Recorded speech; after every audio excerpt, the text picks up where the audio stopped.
All right, and I will share my screen. Not exactly sure what you will see. Okay. So we will finish up last week's PowerPoint where we got through quite a bit. No, we didn't, 7 slides of it. All right, so as always, I'm gonna minimize all of you. So please, if you have anything, any questions or anything like that.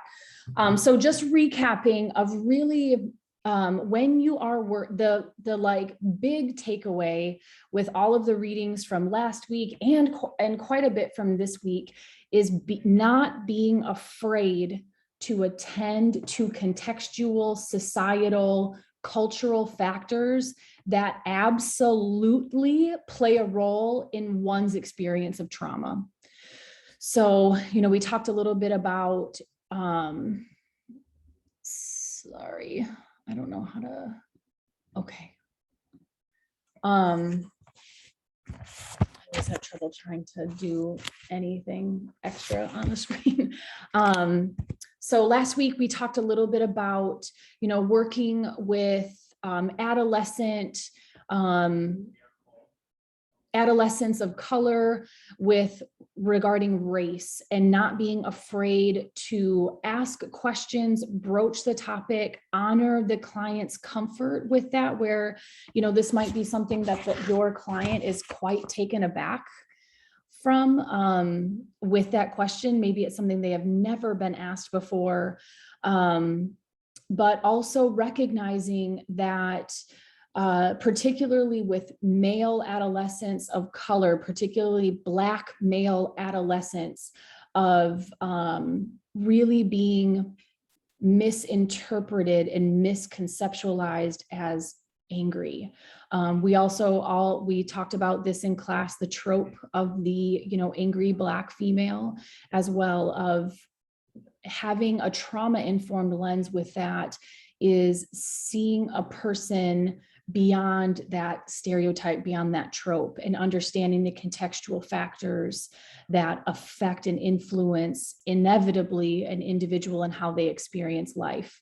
So this is also not to say, as I said last week, I want to really punctuate this, that by virtue of somebody being a member of a marginalized, historically excluded population, that does not inherently mean that that person like struggles all the time. So I don't want any of you going into a situation with a client assuming that, you know, their life must be really difficult or something like that. That's one of the reasons why, as, you know, therapists, that we work through the wellness model. We look for inherent strengths. We look for resilience. So my sincere hope, as I'm on my soapbox right now, is that, you know, we in the future don't need resilience, because the systems that create the need for resilience will be changed. So that's my little piece on that. So recognizing all of, you know, the factors that go into one's lived experience, Dr. Hardy provided some steps toward healing some of these wounds that, you know, these microaggressions can create, the experience of racism, the experience of prejudice, the experience of marginalization and oppression can create in someone. So step one, as you are working with an individual, these are applicable to other individuals, but, you know, we're raising the experience right now of those who are racially marginalized. So affirmation and acknowledgement. So this includes you conveying a general understanding and acceptance that race plays a role in this individual's life. It is everywhere in society. It is always relevant. It is always a factor. And I think I will also say, I think it's a very privileged and, quite frankly, apathetic position to say that, you know, this isn't about race. I'm not saying that it's like this explicit thing, but to deny that the undertones of race don't play a role in just everyday interactions is naive, in my opinion. So conveying and understanding, this is twofold, where you do your homework. You are understanding in a very general sense, because that is what it is, what your client may be experiencing. So for example, if you have an Asian American, if you have a Indigenous individual in front of you, that you have a general understanding of what culturally that person may ascribe to. I'm using all of those terms very purposefully, because the second piece of this is being willing to see your client as an individual, and also not expecting your client to teach you. So is there going to be inherent learning that happens when you're working with clients? Absolutely. But if you expect to go in to a interaction with a client knowing really nothing about their culture, nothing about their background, then I think you're really doing yourself and your client a disservice in that, with potentially the expectation that your client is going to do some emotional labor for you that they didn't sign up to do. So again, twofold. You want to have some working knowledge. It may not be applicable to your client, but to demonstrate to the client that you've done a little bit of reading, you've talked to people, you've put in some effort in understanding them and their experience, while also learning from them, but not in a way that it's an expectation, if that makes sense. So, let's say you've never worked with an individual from India, and you're like, so tell me everything about Indian culture. That would be you asking them to do emotional labor. So you may talk about something like the caste system, to like even say, I have some language that you may resonate with, that you have some familiarity with. That's what I mean by having done some work in terms of learning, and not only like what may be, something that the client has experienced in their culture, or a belief, or, traditions or something like that, but also what that individual may be experiencing in terms of struggles. Like, what are the factors that this person may be experiencing coming to you, so you can attend to that. Does anyone have any questions or comments on anything I just said? Okay.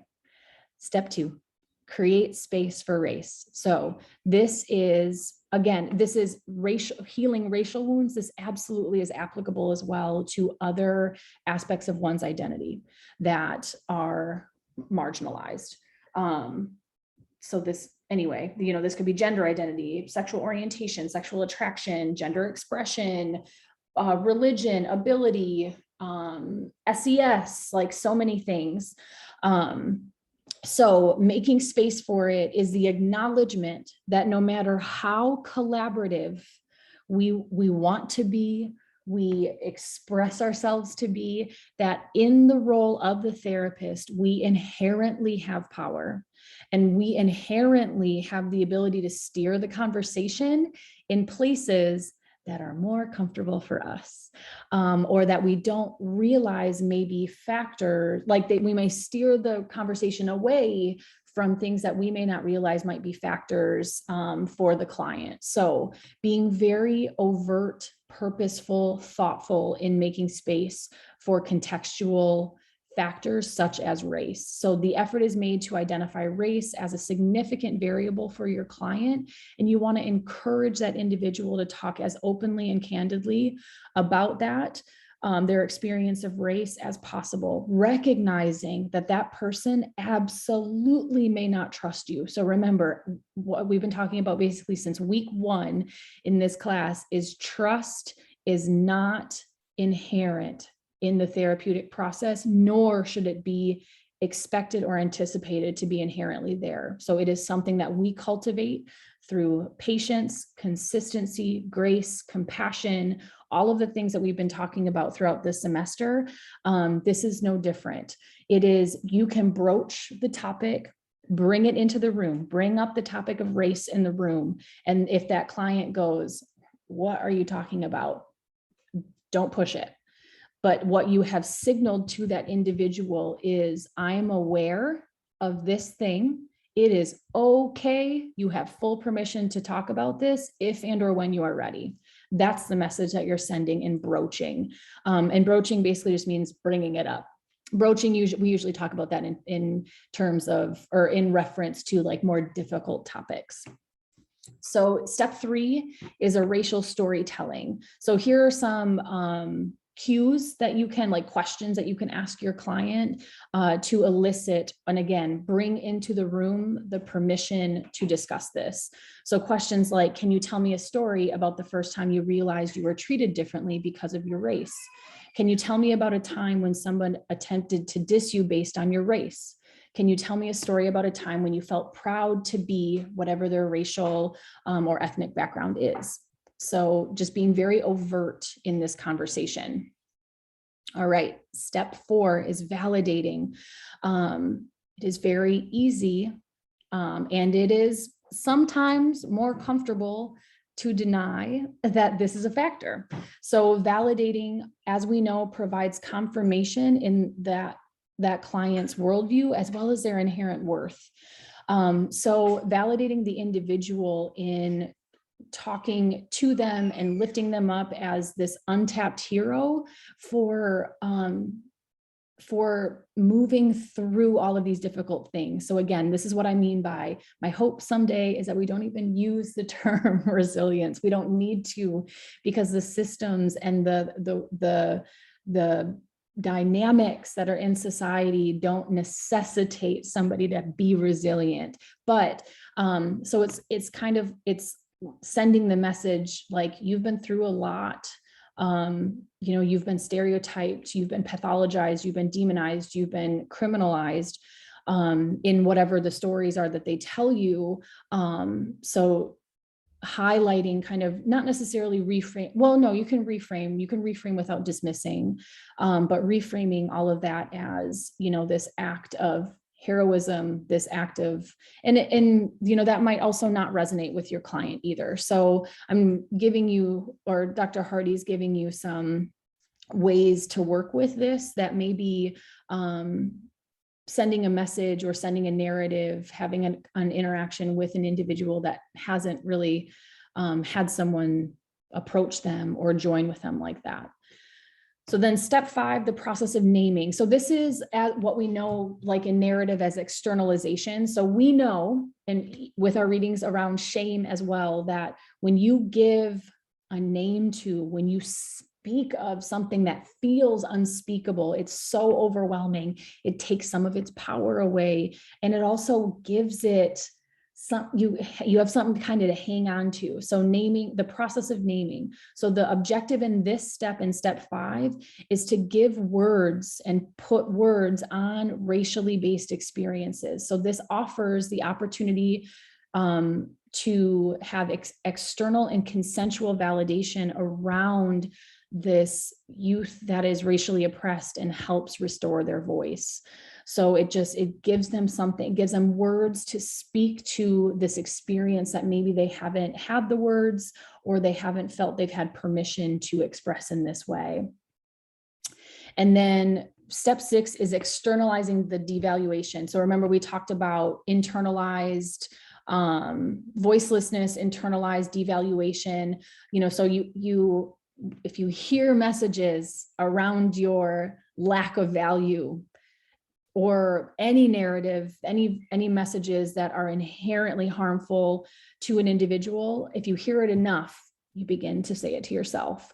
So step 6 is pulling out that devaluation and increasing their, like a consequence of this is increasing a desire for respect, and to recognize that any assaults on their dignity do not lessen their self-worth. One of the messaging can be that, it says more about the person sending the message and the person that's the recipient.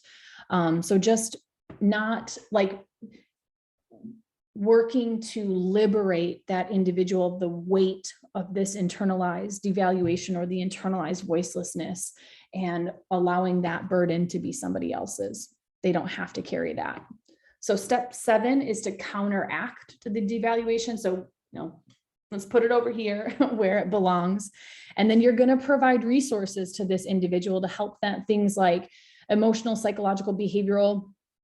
So these can be things like handouts, psychoeducation, conversations, but it's like kind of, nuggets of knowledge to help them build their strengths, and also provide a buffer against these things happening in the future, because they're going to happen. And you want to do what you can to help that individual protect their sense of self as well as their dignity, and keep all that stuff as much as they can outside of themselves, and provide a barrier, this protective barrier to the internalizing process. And then step 8, that rage that is internalized, rechanneling it. So, anger and rage, things like that, they're not inherently bad. The way that individuals choose to express that, or feel that, this is my only choice in expressing it, whatever it is, they're not immune to the consequences of that. So one of the goals of treatment is to, again, it's not to rid them of their rage and anger, things like that. They're not inherently bad. It's a signal. It's a signal that, a right has been violated, a boundary has been violated. It is the work that we're doing is taking a step back and not acting very impulsively on that, or, not allowing that to dictate how we're going to move and navigate going forward. So you want to help them become aware and gain some level of control. So that's where I mean by the pausing, stop, okay. Because rage can be overwhelming. Any sort of emotion can be overwhelming. And what we know about negative affect, negative emotions, is that we work super duper hard to get rid of them. We don't want to feel them. We're going to do whatever we know, or whatever has been modeled to us to try to feel better. And sometimes what we choose to do, or what automatically happens, feels worse, or the consequences are worse. So gain control of it and then redirect it. So rechanneling this rage can be a powerful energy source to discover and cultivate what is great in and about them. So it can drive them to stand again after they've been knocked down, to try again after not succeeding, and to believe in themselves when all others around them failed to do so. So those are the 8 steps to healing some of these wounds that likely have historically not been discussed. All right, so that's the Healing Hidden Wounds article. Questions, comments, anything about that? Maybe something else that stood out to you about the reading that you'd like to share with the class? Anything you resonate with, anything you've seen, anything that you'll apply to your own work or your life? I was kind of thinking of that step 3. Yeah. And the narratives, I hear a lot of colleagues always ask, well, how do we introduce, the socio-political and the race and Sure. to the setting? And in my limited experience, what I've come to understand is it just naturally comes about when you're building a therapeutic alliance. I haven't had to introduce it myself. My clients tend to just bring things up, whether it's stuff on their end personally when it comes to their work or their financial situations, or sometimes it's everybody's digesting some sort of media, right? And there's a lot of stuff going on in the media. So all of that stuff is stuff that sometimes they want to comment on, I had a Black female client. She's in her 60s, and she was talking about the, Kyle Irving, basketball player, not taking the shot. Sure. And so we got that was the entrance. That was the opening to discuss that stuff. Sure. In that context. And then obviously, like you said, you can always navigate and bring it down to, well, now and yourself, and how do you feel about, the fact that, and that's when you inject the sort of the race and contextualize all that stuff. And that also, it doesn't just end there, following up on things like that. So that's what I've come to realize in my living experience. You don't necessarily have to like, hey, you know what, I want to talk about race, or I want to talk about, I just don't know how to, it feels artificial if you try to introduce it on your own. Yeah. So I'm glad that in your experience so far, Daniel, that it's felt organic. I will say that you will have to continue to stay vigilant and purposeful, because it won't always be that way. You will have potential skepticism of you if there's a visible difference in, is this person going to understand my experience? So that's where we take our recognition of these social and cultural, contextual, sociopolitical factors and make them explicit. So even where, the comment that your client made about Kyrie Irving, like you could have been like, cool, but you chose to I don't want you to not give yourself the credit of choosing to continue down that conversational path and maybe make it a little bit closer to the individual, where yes, absolutely, use your entrances as they come. If there is a media, a person in the media that may represent your client in some way, or may represent you in some way, that may be the client's way of talking about it, but in a little bit of a safer way. So it's the same as play therapy, sand tray, all of those things are a representation of the individual, but they're placing their attention on this other thing, because then they don't have to use the word I. And that makes it really personal. So then that's our job to inch them a little closer to saying I, to talking about themselves in the moment of that therapeutic relationship, to give your client a space to discuss these things that, like I said, are always a factor. I very rarely use definitives. I feel very comfortable in saying that these contextual factors are always relevant. And it's the things that we're, in my experience, the most hesitant to address and to make explicit, for fear of saying something wrong, for fear of putting our foot in our mouth. And guess what? You're going to do that.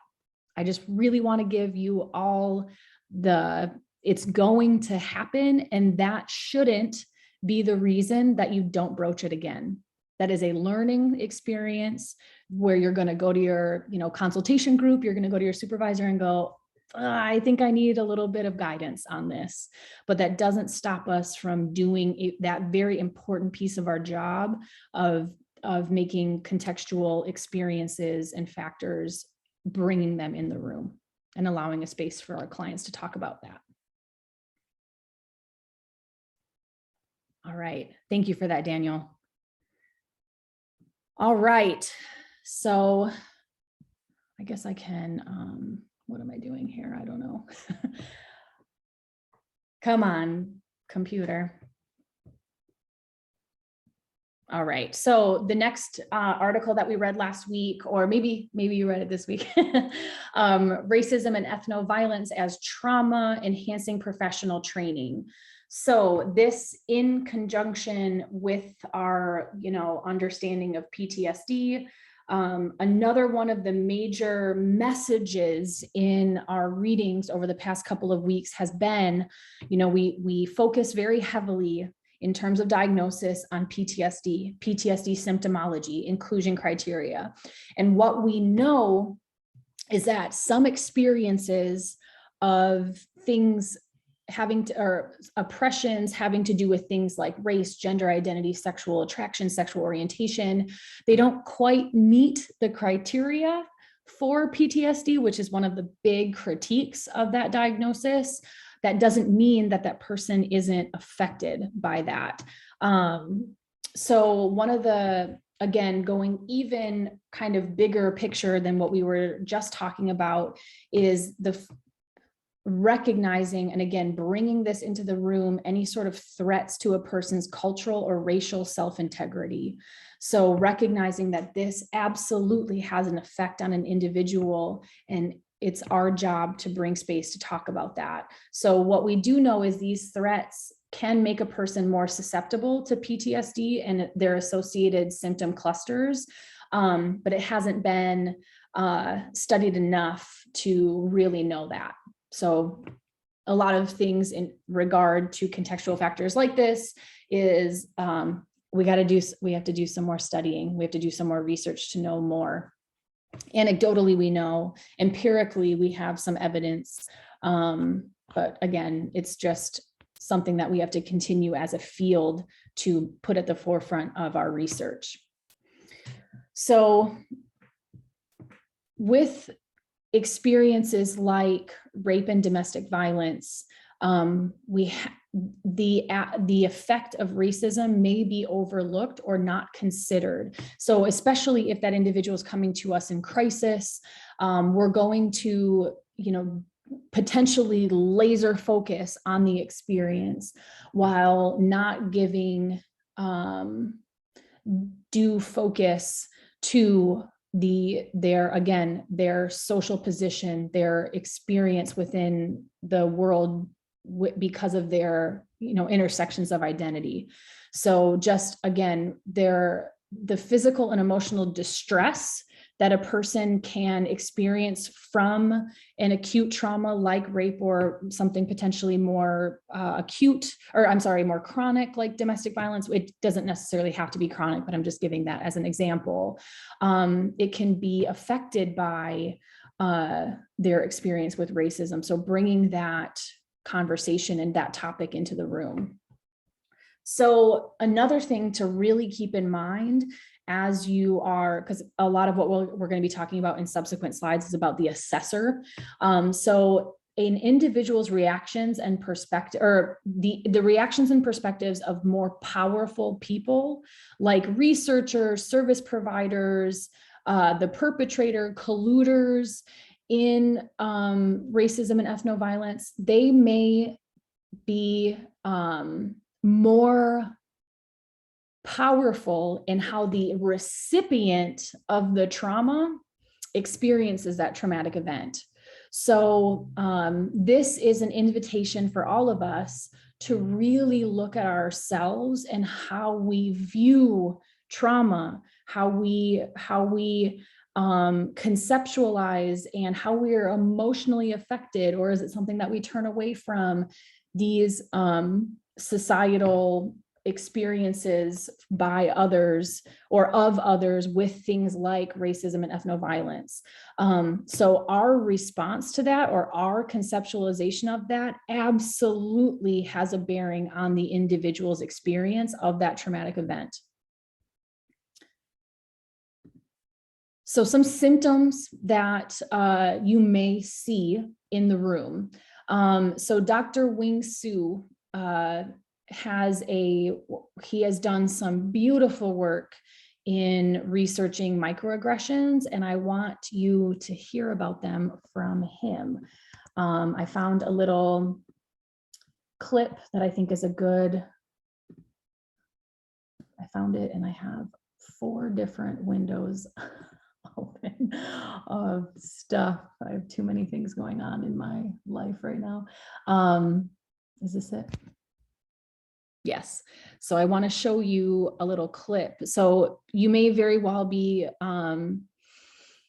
familiar with microaggressions, but I really want you to hear about them from an expert so that there's no confusion on what they are, because they're very covert. Microaggressions are very different from macroaggressions that we usually are very affected by because they're so overt. But I just, again, want to show you this. So I will share my screen again.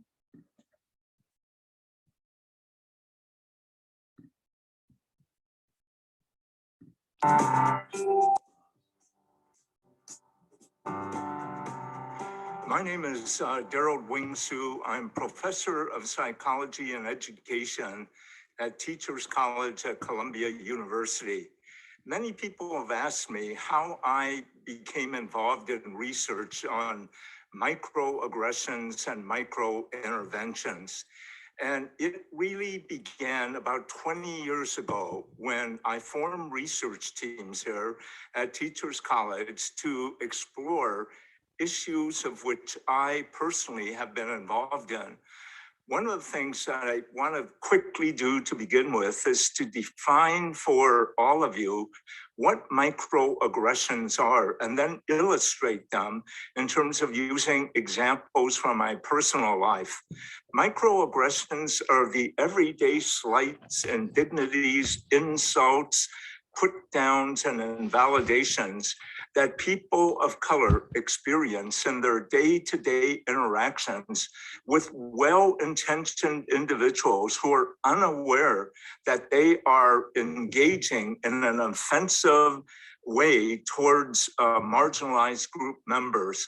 One of the things that has made the concept of microaggression so powerful and potent is that it deals with all marginalized groups. In other words, while I have studied racial microaggressions, there are gender microaggressions, LGBTQ microaggressions, disability microaggressions, and so forth. But the majority of my work has dealt with racial microaggressions. And it really made sense to me because ever since early in childhood, I often tell people that I was born and raised in Portland, Oregon, and we lived initially in Portland, Oregon, Chinatown, in which almost all my friends, neighbors, family were clustered there, where I had few interactions with white individuals. My father decided to move to Portland, to the Southeast District of Portland, Oregon, which was primarily white, in order to have a larger home for the large family that we were. And my first experiences in elementary school was being teased all the time. I was called Ching Chong Chinaman, slant eyes, and many of my classmates would make fun of me and refer to me as my family as well as a yellow peril. Now, these were disturbing for all of us. I had 3 other brothers who were attending the school as well. It was disturbing, but not as disturbing as when my teacher overheard me speaking Chinese to my brother in front of the class that was about to begin. And she spoke harshly to me by saying, "Daryl, you're in the United States now. When you're in America, you speak English, not Chinese." And I felt totally humiliated. I didn't know what I had done wrong. And I ran into the classroom, slumped down in my chair, trying to hide myself because of the shame, embarrassment, and humiliation that I felt. Now, I went back home that day, and when I entered the house, typical of my mother, she turned to me while she was in the kitchen and said, "Daryl, how did your day go?" And she asked in Chinese. And I exploded at her. I said, "Mom, I never want to speak to you in Chinese again, because that's the reason why we're not accepted here." And when you realize that language is a carrier of one's culture, to be made ashamed of your language is to be made ashamed of your culture. And since we are all cultural beings, I felt ashamed of being who and what I was. I saw my ethnicity as a handicap, and it took years to overcome, to not feel like an outcast or interloper. And one of the things that I really regret was not really having a teacher that I could, my experiences with teachers were very negative. I remember also being in classes where we would study Western civilization. And there would be never anything about the contributions of the Chinese to the building of the Transcontinental Railroad, the mining of gold, the Japanese contributions to agriculture. These were absent, and I always felt a part of me missing. I could relate to US history. I could relate to things that they were telling me, but I felt alienated, an interloper in the classroom. And these experiences are powerful because it tells other individuals whether they belong or not. And even today, I felt oftentimes like a perpetual foreigner. It goes without saying that when I finish speaking at a large audience, it is not uncommon for audience members to come up and say to me, Professor Su, you speak excellent English. Or for them to ask me, Dr. Su, that was very interesting. I just want to know where you were born. And I'll say, Portland, Oregon. And they would say, no, no, no, where were you really born? And I would say, Portland, Oregon. And they say, no, what country were you born in? And I would say the United States. They'd get embarrassed and turn red. But one of the hidden messages, meta communications that led me to begin to study microaggressions was that the message was that you are a perpetual foreigner in your own country. You are not a true American. Only true Americans are light-skinned, blonde-eyed, blonde-haired. And so that was the unintended message that was given to me.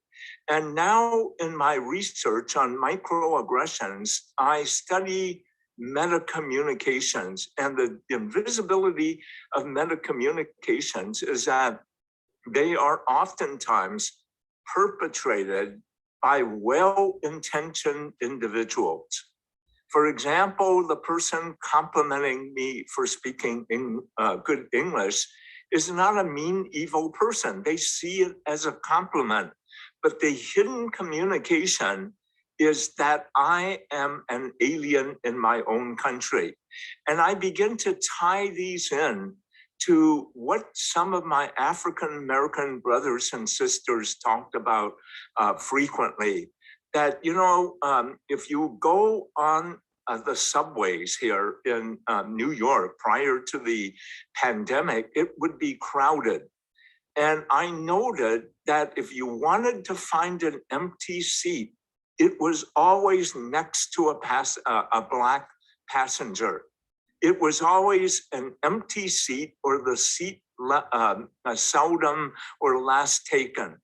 Now, what is the meta communication being sent to African Americans? You are dangerous. You are a criminal. There is something wrong with being next to you. Also, African American men tell me that when they cross the street during a green light and there are cars around, they can hear the sounds of car door locks clicking. Other incidents of microaggressions are when African American men tell me that then when they walk into an elevator with a white female passenger, they will tense up, clutch their purse more carefully. What is the communication being sent? It is that you're up to no good, that you're a criminal, that there is something wrong and dangerous with you. And so I began to study the impact of microaggressions that are part of what I call implicit bias. I'm not talking about the overt racism that is harmful and damaging, but what our studies are revealing is that these hidden, subtle, implicit biases that come out in microaggressions are more harmful and damaging to the psychological well-being of people of color. And oftentimes they are overlooked. Most people, when they think about racism, they think about the white supremacists, the skinheads, the oath keepers, the proud boys, those people who are out front.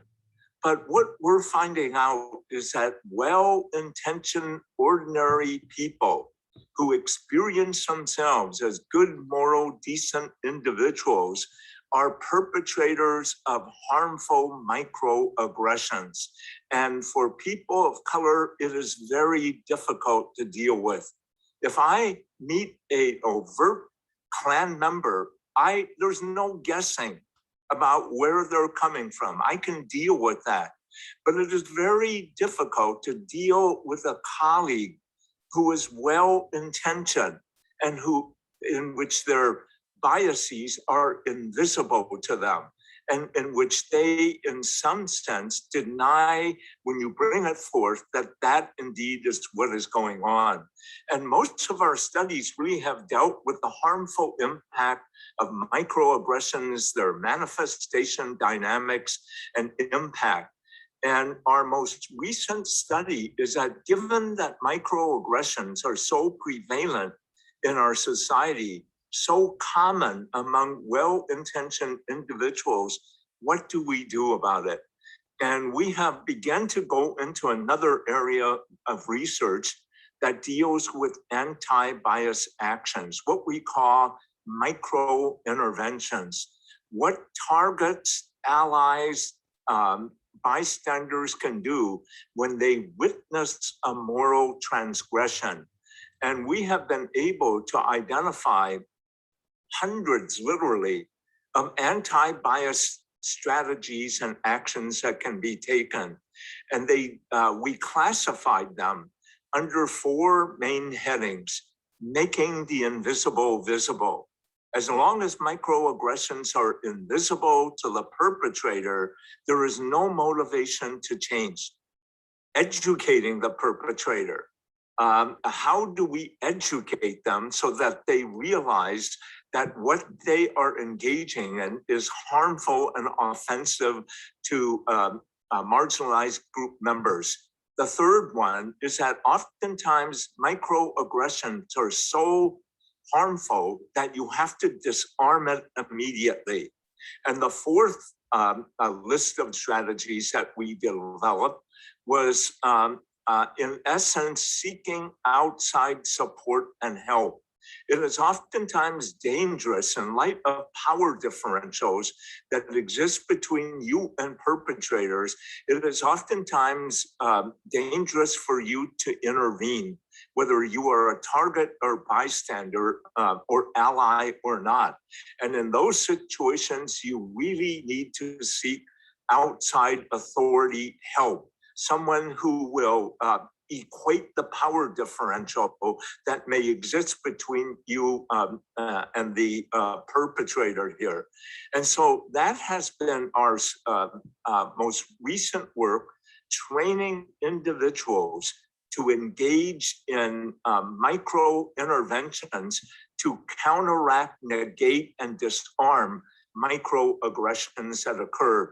And we find that you have to rehearse, you have to practice, you have to learn them.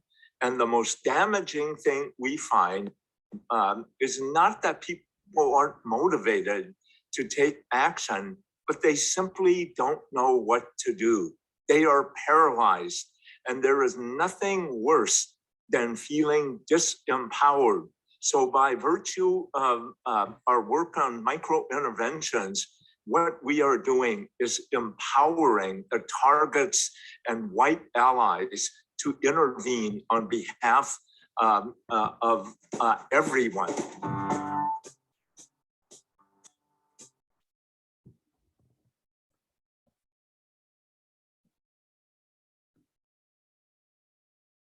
All right. Thoughts, comments, questions, like if anybody feels safe, any like personal experience with this that you've personally experienced, you've witnessed. Yeah, just wanting to open it up before we take our first break.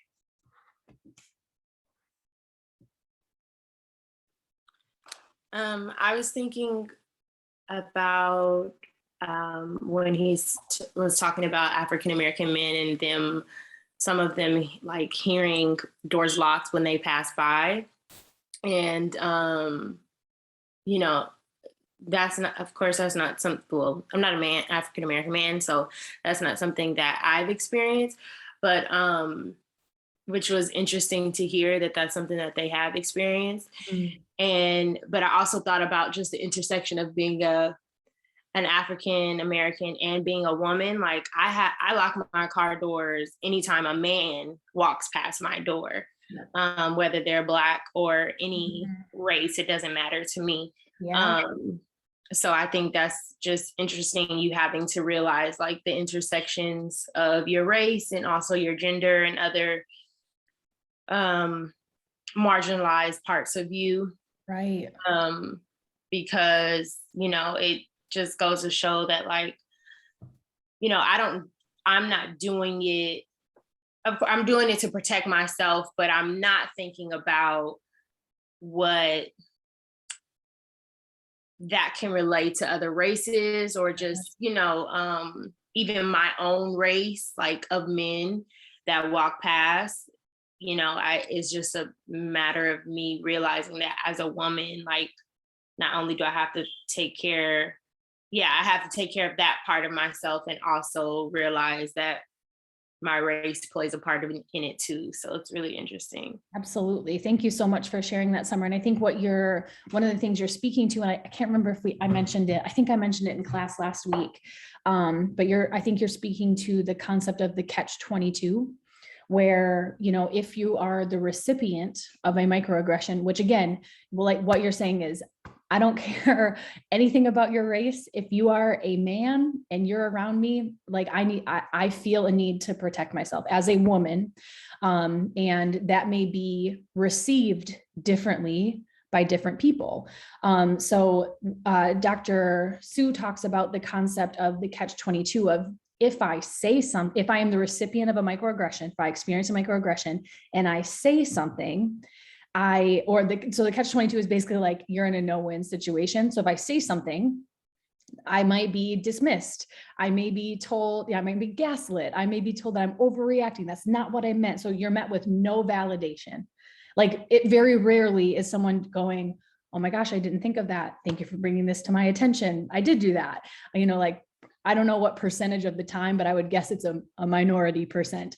And then if you don't say something, then you are like trapped to kind of just sit in that and potentially internalize that of, hey, I was walking by this woman's car, she got into it and locked it. It's because I'm whatever, so, and where you're saying, nope, I'm just not interested in getting assaulted today. So figured I'd protect myself. So just, the nuances of that and like just how many different experiences there can be around that. Thank you so much for sharing that, Summer. Any other thoughts, experiences, emotions? For me, I think one of the biggest things watching his video is like when people ask him where he's from and he's like Portland, Oregon, and then they're like, no, where are you from? Like the amount of times that's happened to me. And that's always something that I've become like coming to terms with, this duality of culture of being American, but also my parents being immigrants. Sure. So like, younger, I would be like, I'm Salvadorian. But then as I grew older, I realized, well, technically I'm from here. I'm from America. My parents are from El Salvador. And before, I didn't really put in the effort, how you just said, like to validate them, to take the time. But now for me, like, it's something that I do take the time. I'm like, well, first of all, I'm not Mexican. My parents are Salvadorian. I grew up in Orange County. Like, I'm valid with my reasoning, but it's not interesting. But there's so many people who think they're taking the time to care when it's like their questions are still so inconsiderate. Yeah. so yeah, it's definitely an experience. Mhm. So Melissa, if you don't mind, so feel free to say, no, I'm not going to answer this, but did you resonate at all with Dr. Sue's response to that? Like how he felt about that, of being like this, perpetual foreigner, like you didn't belong? Is that something that you've experienced with that kind of questioning, or because it sounds like it's pretty consistent for you? Yeah, for sure. And it wasn't until I had watched his video, I watched another presentation he had as well, where he also shows a way of reacting to those, those questions, where I'm not sure if he said it in this one, but, even saying like, ouch, like that's rude, that type of response, which seems almost, silly to respond that.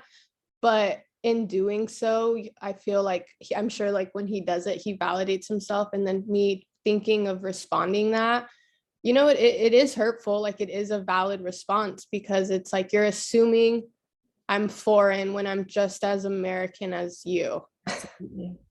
And I think you really bring up a point, because I don't know if, I'm sure, because like I said, the intersections of our identity absolutely play a role in how we interact with and navigate the world. But I think Melissa, what you were just talking about is like almost this internal like tension of like almost and I'm relating to this as a woman, of almost this automatic response of having the person that just offended you like still be comfortable, like so, because I'm hearing in the ouch, like that's a very valid, honest response. And in my experience of not doing it, it's been I don't want to have a further conversation about this. Oh, they didn't really mean it. I don't want to make them uncomfortable. And a lot of what Dr. Sue's work is like, go ahead and make them uncomfortable. But also recognizing that there's potential danger in that too. So if somebody becomes aggressive, if they are with a group or something like that. So there's so many factors that play a role in how we choose to respond to that as well. So thank you so much for sharing and speaking to all those nuances.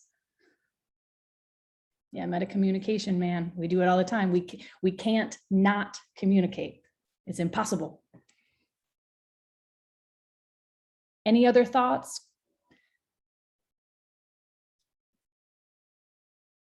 All right, so let's go ahead and take a break. We will come back together at 11:14.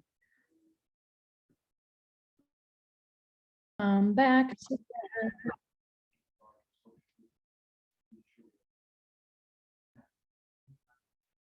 All right. Well, let's keep rocking here. That's an assessment that I would like to show all of you. Okay, so again, a lot of this stuff, reminders of things to just bring into the room. So I want to, so as Dr. Sue said, culture serves as a filter through which we see everything. We are cultural beings. We are intricately connected to our cultural background, to our current culture, that may or may not be different than our, historical cultural background. So just please know that culture plays a role in how trauma is conceptualized, how it is expressed, how it is thought about, how it is received, how it is validated. So just the effects of racism and ethnoviolence also interact with the experience of trauma and the individual's experience of that trauma. So here, I just want to point out that when we are looking at something like PTSD, when we're assessing for it or any sort of its related symptoms, that we have to be sure to bring into the conversation about any relevant historical, racial, or cultural origins of that person's sense of threat and how they've conceptualized the trauma. So these may also, I want to really highlight too, that the historical origins may precede the individual's life. So as we know, there is historical trauma that goes back potentially generations and generations. And that experience of trauma can be implicitly and explicitly passed through generations. So you might want to talk about one's family of origin, one's parents' family of origin, and any sort of stories, experiences, messaging around trauma and race and culture, that, you know, race and culture separate from trauma, but also how those two experiences or narratives intersect. So don't be afraid to go beyond that person, the person sitting in front of you, beyond their life cycle. So also recognizing that racism and ethnoviolence can occur at many levels. So we know on a micro level, like person to person, but we also know it is intricately interwoven into our institutions and also in our culture. And it can also be, as we've talked about, direct, more overt, and then it can be covert. It can also be vicarious. So we can have an indirect experience of that from, for example, our parents experiencing it, people within our community experiencing that we weren't directly a part of, but were absolutely affected by. So these can serve as catalysts to the experience of trauma or how it correlates to other traumatic events. So when we are assessing, so this is, we're kind of moving to assessment with this. And so if you were in the role of an assessor, so, and this isn't like doing intakes, you know, this is, our job inherently includes a piece of assessment. So when you are working with an individual who may have experienced racism or ethnoviolence, you want to understand that, have that be a piece of the assessment. There are assessments that incorporate questioning like this. And if you guys want, I can make a note to myself to, I'm making a note right now to add with the other email of assessments that have this language. Okay. And so these experiences of racism or ethnoviolence that may have preceded, accompanied, or served as the traumatic event. So ask about it. So another thing that may happen is, as the assessor, you may make some errors if you are assuming that members of different ethnic groups will have had the same historical experiences of racial or cultural trauma because they appear to be of the same racial classification. So we know that, you know, as Melissa was alluding to earlier, like of being mistaken for being Mexican, that is not your ethnicity. So like making assumptions about characteristics of an individual that you are looking at, and also recognizing that even individuals, and I mean, this goes without saying, I know that this is a message that y'all have talked about, but I'm going to incorporate it into the trauma class of, you know, groups of individuals being inherently heterogeneous. There's a lot of diversity within communities. So again, this is where you come in with that knowledge of, you know, this may be, I've done some reading, I've done my homework, I've done some learning about what may be some historical experiences, but I'm also not assuming that, and I'm open to learning more about my client's individual experience, but I have some understanding of what might be influencing my client or the clients. So it's, again, twofold. So here's some implications. I know that there's a lot going on in this slide. I didn't know how to organize it very well. So implications for research, assessment, and practice. So self of the therapist, first and foremost, you want to really take an honest inventory and have an honest conversation with yourself about the meaning of the event that you ascribe. What meaning do you ascribe to that event? Because it's super easy, like just what Dr. Wing was talking about, of this implicit bias that we bring in implicit bias. We have it. We are not immune just because we're in this field.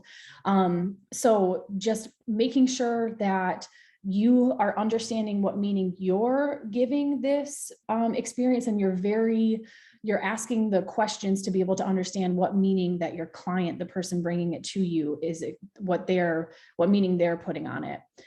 So of course you want to have an open and supportive environment so that the client feels comfortable in sharing as much about the experience as possible. And you're also keeping your ear open for, subtleties in that. And so as we've learned, phase one may not be the best, when you're assessing, when you're initially working with an individual, making explicit some of these more subtle comments, that may not be the best approach, because you're still, again, safety and trust is not inherent in the relationship. So just making sure that you're keeping track of that, you're making note of it, and then potentially circling back to that when you're feeling that the client is becoming more comfortable, when they're giving you, again, nonverbal and verbal feedback. So this is another reason why feedback is so important, that they're feeling safe in this experience. So in order to create effective assessment environments, again, self-examining with respect to your own racial identity development and cultural orientations. So we're not just focusing on, this is where, in our field, we talk about transcultural competence. So recognizing that you have culture, you have all of these intersections of identity that meet another person's. So the competency is recognizing your own and understanding how they intersect with another person's. So we talk a lot about that within the field of being self-aware, understanding our own development, our own cultural identity, and how that influences how we work with other people and just how we navigate everyday life too, outside of our professional role. So the major message in what we're talking about today is zooming out from that individual trauma and bringing in more contextual factors like family, community, religion, culture, and as Daniel talked about earlier, socio-political history, and particularly with this article talking about racism and ethnoviolence that has occurred in the community, and what kind of traumas has the communities, because I'm just thinking of a neighborhood and a church, those are two different communities that person interacts with and is a part of. And so if we don't acknowledge and recognize the relevance of these socio-political, racial, and cultural factors and how they intersect with one another. So as Summer said earlier, the intersections of her race and gender, how that is a unique experience to her, that we are really not providing effective care. So if you choose to not talk about this kind of stuff and to not bring it into the room, you may be more comfortable, but I promise you, you are missing something important. And you are also giving the message, the meta communication, that I'm not comfortable talking about this, so I don't want you to, and you shouldn't be comfortable talking about this. We always want to be the model for comfort of talking about tough stuff, but things that are very relevant. So moving to complicated grief. Any other comments about the racial and ethnoviolence trauma article, or questions about anything that may not have been clear, or something that stood out to you that I didn't cover? Okay, so complicated grief. This is a traumatic grief that is prolonged. And it's a condition in which an acute grief is prolonged indefinitely and accompanied by complicating thoughts, behaviors, and dysfunctional emotional regulation. So a person experiencing and suffering, I would say complicated grief is a suffering experience. They are preoccupied with the person that they lost. So the complicated grief is generally connected to death. So they may have recurrent intrusive images or thoughts of death. They are prone to ruminate. So they're thinking a lot about, and I resonate with this a lot. I would argue, it's not indefinite because I don't think I'm still experiencing it. But as all of you know, I lost my mom several years ago, and I was ruminating. So repetitive thoughts that focus on feelings of guilt over having been unable to prevent the death. Oh my goodness. So I'll sprinkle in some of my own experience, if that's okay with y'all. Of like, for years, I would have dreams about going back in time. So like, for example, it'd be like the year I graduated. So I graduated from high school in 2003. And I would like have dreams of going back there and then getting a chance to change one thing. And the first thing I'd always think about is, oh my gosh, I had to tell my mom to go to the, oh my gosh, to get a colonoscopy, to go to the doctor to get a colonoscopy. So it was like the first thing, and I would have this, it was recurring where I'd go to different places in history in my life, like maybe, you know, formative events or something like that. And the first thing I'd always think about was, oh my gosh, I have to tell my mom. So I would argue that that's probably, it wasn't really guilt, but I definitely felt some guilt around like not knowing about colon cancer, or like not even being familiar with what a colonoscopy was. Like I just felt like if I had learned it, then I could have, you know, told my mom to go do it. You had the idea that it's not right for you to enjoy your life because the person that's dead can't anymore. So there's some guilt around even feeling joy, anger, or disappointment of the unfairness of this death. So like I still struggle sometimes with seeing like grown daughters with their like more elderly, you know, like in their 70s, 80s, year old mom, where I'll like look and I'll be happy for them, but I'll simultaneously also think to myself, I'll never know what my mom looks like when she's 70. And that's sad. So again, these aren't necessarily all complicated grief. I'm just giving you like examples of what I've experienced with this. Avoiding reminders of the person that's died. I never did that. I don't really resonate with that. My sister, absolutely. I think my sister struggles with complicated grief. So I also wanted to show all of you this inventory. So I'm going to minimize this and share with you. I actually took this so you guys can see like my results of it. So the inventory of complicated grief, like if you score 25 or over, it indicates that you are experiencing complicated grief, but you have access to this. So these are all my answers. So just showing you a very, you know, potentially vulnerable view of how I continue to, you know, grieve the death of my mom.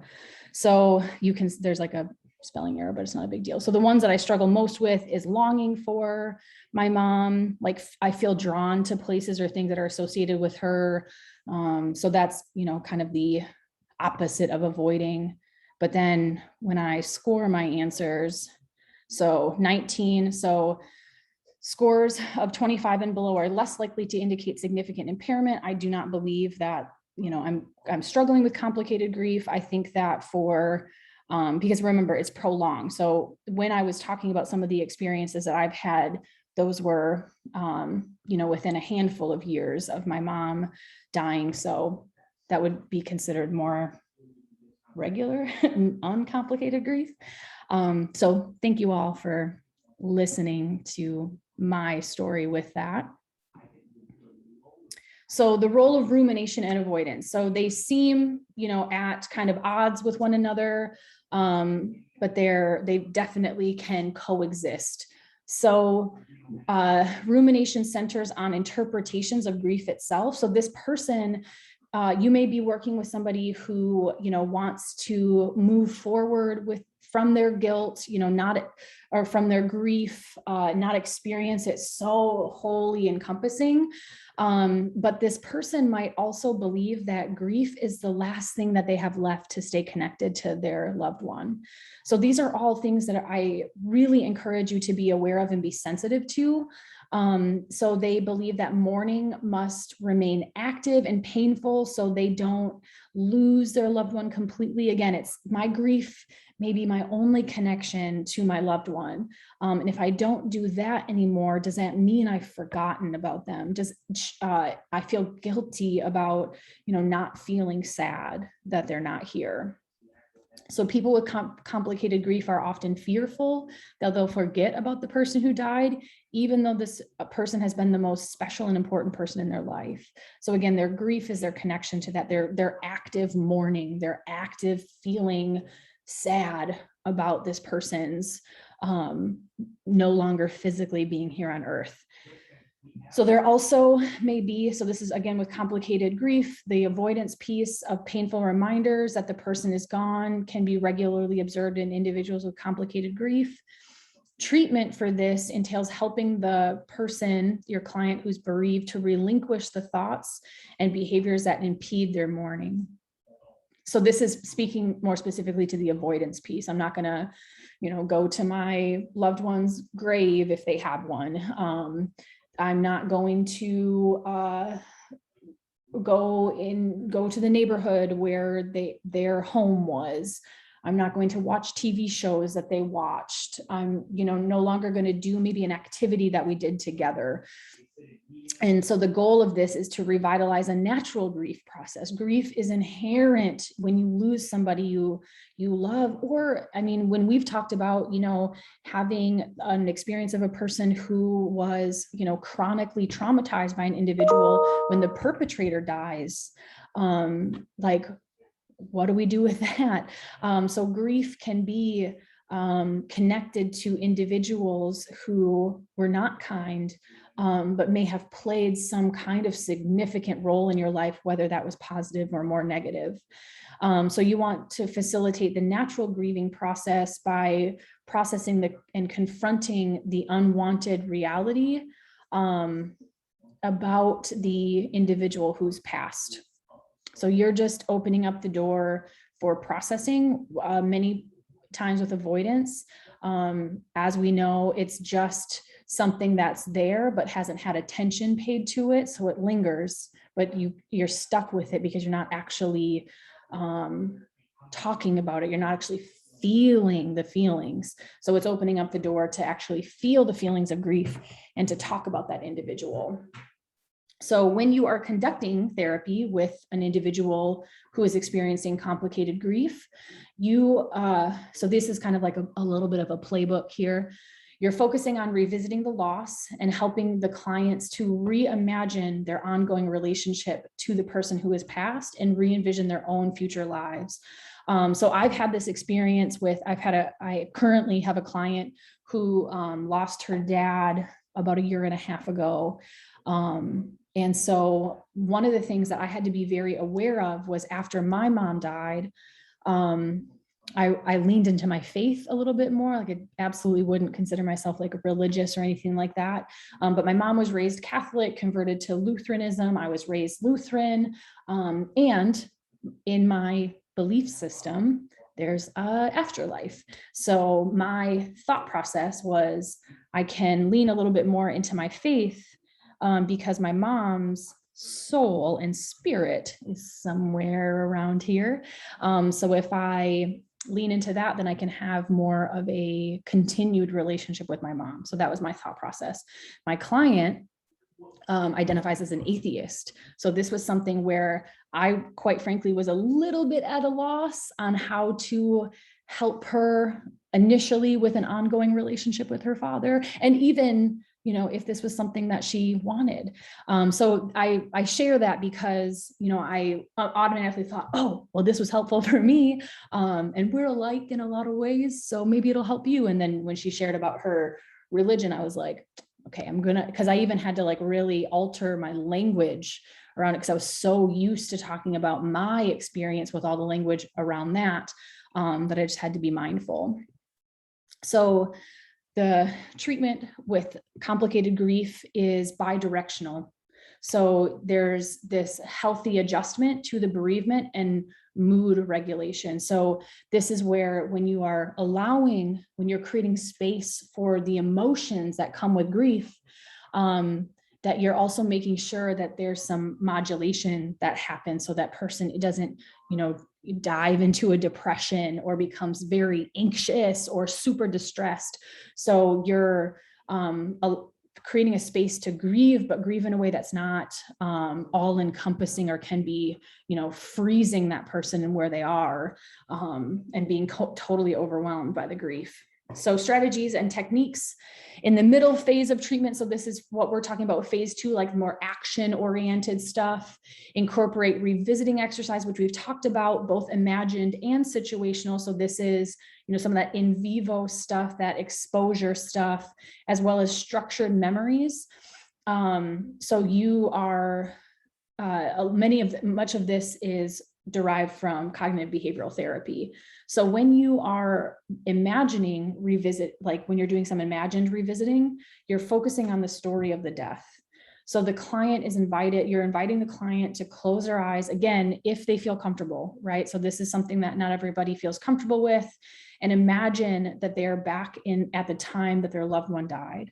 So somebody may have found out, they may have not been in the same place as their loved one. Somebody may have been right next to their loved one when they died. But you want to reimagining this kind of living it again allows for some of the processing, right? So when they're in that, they can talk about maybe more details, even of like, I was in the room and this picture was hanging. I noticed this thing in the corner, stuff like that. So it's just really bringing that to life. So you're asking the client to tell the story of the death, beginning with the moment that they learned or realized that the person had died. So again, if there's somebody who received a phone call from a loved one who is, across the world, across the country, not with them physically, that you start them from there. So then when you talk about this, when you have them close their eyes, talk and relive some of that, this is followed by an exercise to put the story away. So the client is invited to share an imagined conversation with the person that's passed, where they imagine that they're with them shortly after they died. So you're bringing the individual, so you have the client and they're, metaphorically bringing their loved one into the room. And if they feel comfortable, you're going to ask them to close their eyes and talk to that person, tell them things that, maybe they've wanted to say, they didn't get a chance to say, they want to reiterate that they've said to the individual. And so they're asked to take the role. So then it's like a little, not necessarily an empty chair, but you're talking to the individual and then you're taking the role. You're asking your client to also take the role of the person who has passed, and answer. Like, so maybe they have a question for them. So they're encouraged to say or ask anything that they wish in that. And you may need some to assist them in like coaching them of, what do you think that your loved one would say? What would you like to hear them say? This can be a practice in like reinforcing to them that they do know their person who has died. So for me, one of the things that I struggle with is like being worried about forgetting or feeling like I don't know my mom or didn't know my mom well enough to know like maybe what she might think of something. So I do this, like I engage in this just like for funsies sometimes of like imagining that I'm having a conversation with her. And if it's in my head, I'm obviously creating the dialogue for her as well. So, this is something that I've like incorporated into my own grief. And then when you are working with termination, so this is a person who very well may be experiencing abandonment, right? Especially if it's any death can be conceptualized as an abandonment, no matter how, unintended it was. So it's really important with the termination of working with somebody who has experienced or is experiencing or has experienced complicated grief, because hopefully at this point the grief is less complicated, that you're allowing a space for them to verbalize how they feel about ending treatment. So this is an ending of a relationship where they get to vocalize feelings, thoughts. So allow for them to be really present in that time, recognizing that the reason that they were there was probably for some, unfinished conversations or unsaid things. So allow them to say that to you. And then I just wanted to let you guys have like kind of a quick access to this. So types of interactions, basically all of these are characterized. So I really want you guys to take some time to look over regressive and crossed, and don't do that shit. Parallel is like, it's not great, but it's not as bad as regressive or cross. But the type of interactions that we are working toward is progressive. So just looking at the characteristics of that. So incorporating that here. All right, moving on to the insidious trauma, examining the relationship between heterosexism and lesbians' PTSD symptoms. So yes, this article only covered the lesbian experience, as we mentioned before, about different, racial and ethnic groups. The LGBTQ population also very heterogeneous, even within the identities. So, there's lots of diversity within the lesbian experience, but this one just happens to focus on that, which I personally appreciate in the LGBTQ research of really highlighting the differences within the identities, within and between the identities.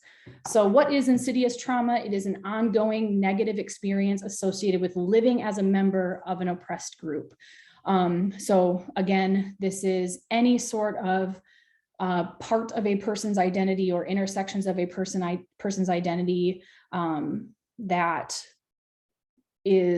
affects them due to marginalization, or that creates some marginalization or oppression.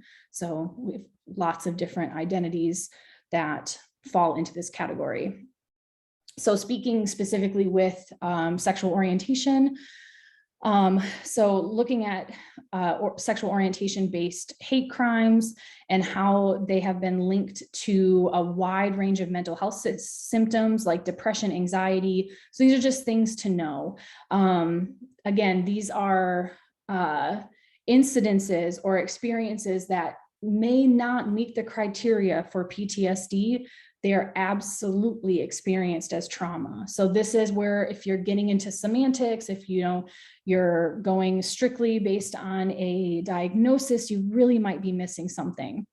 So in this study, the purpose was to extend the literature on the psychological impact of heterosexist events on lesbians by specifically examining the links between these events, PTSD symptoms, and self-esteem. So that's what they were looking to do with this. And several things came out of this. So potentially not surprisingly, experiences of heterosexist discrimination, as well as the experience of sexual orientation-based hate crimes, were positively related to PTSD symptoms. So when that was experienced, there was an increase in PTSD-related symptoms. So again, as I've mentioned multiple times throughout this, I think I started talking about this in week 3, but heterosexist events didn't meet the threshold for criterion A, which is, has been changed in DSM-5. So these experiences of discrimination, rejection based on sexual orientation, again, put in there any sort of rejection based on marginalized identity. They're unique predictors of PTSD with this sample. But again, you can put in any sort of marginalized identity with that. And there's a linkage with that throughout the literature. So they were also looking, like, was self-esteem, like prior to or even currently, is that a protective factor? So they found that self-esteem did not moderate the relationship between heterosexism and PTSD symptoms. So it suggests that heterosexist experiences negatively affect mental health, regardless of how the lesbian woman feels about herself in this study. And then they also found that self-esteem partially mediated the relationship between heterosexist discrimination and PTSD symptoms, which suggests that there's high degrees of heterosexist discrimination, if that's experienced, that they influence PTSD symptoms both directly and indirectly by diminishing one's self-esteem, which can create more susceptibility to PTSD symptoms. So essentially, stressors that threaten a salient and important part of an individual's identity can be particularly harmful to that person's sense of self. So Dr. Hardy talked about that. Dr. Sue talked about that. This article is talking about that for a variety of marginalized identities. So this can increase or contribute to symptoms of avoidance, numbing, and increased arousal. So this is why we bring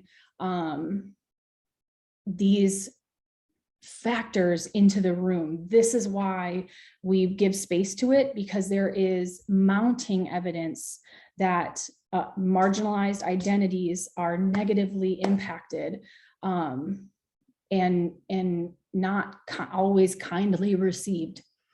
So as we also read, this was not a very diverse sample. So within research, one of the kind of inherent biases in it is what's considered self-selection bias. So there's potentially something inherently different or unique, or there may be a specific characteristic of the person that even volunteers to be part of research. So that's always something that we have to consider when we're interpreting results, is that people who choose to be part of research there might be something specific about them.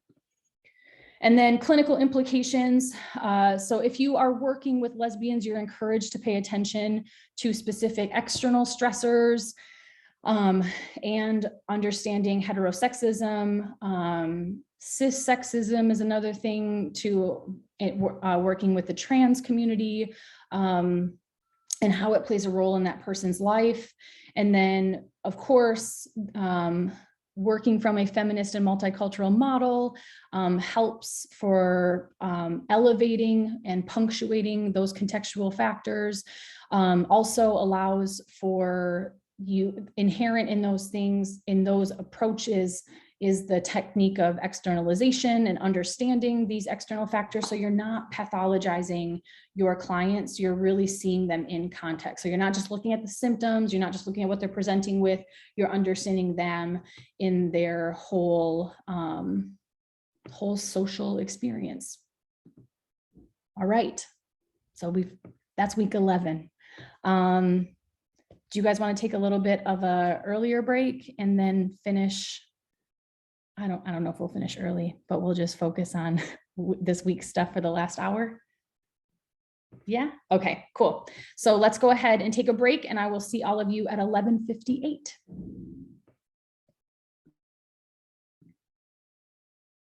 All right, everyone, let's return back to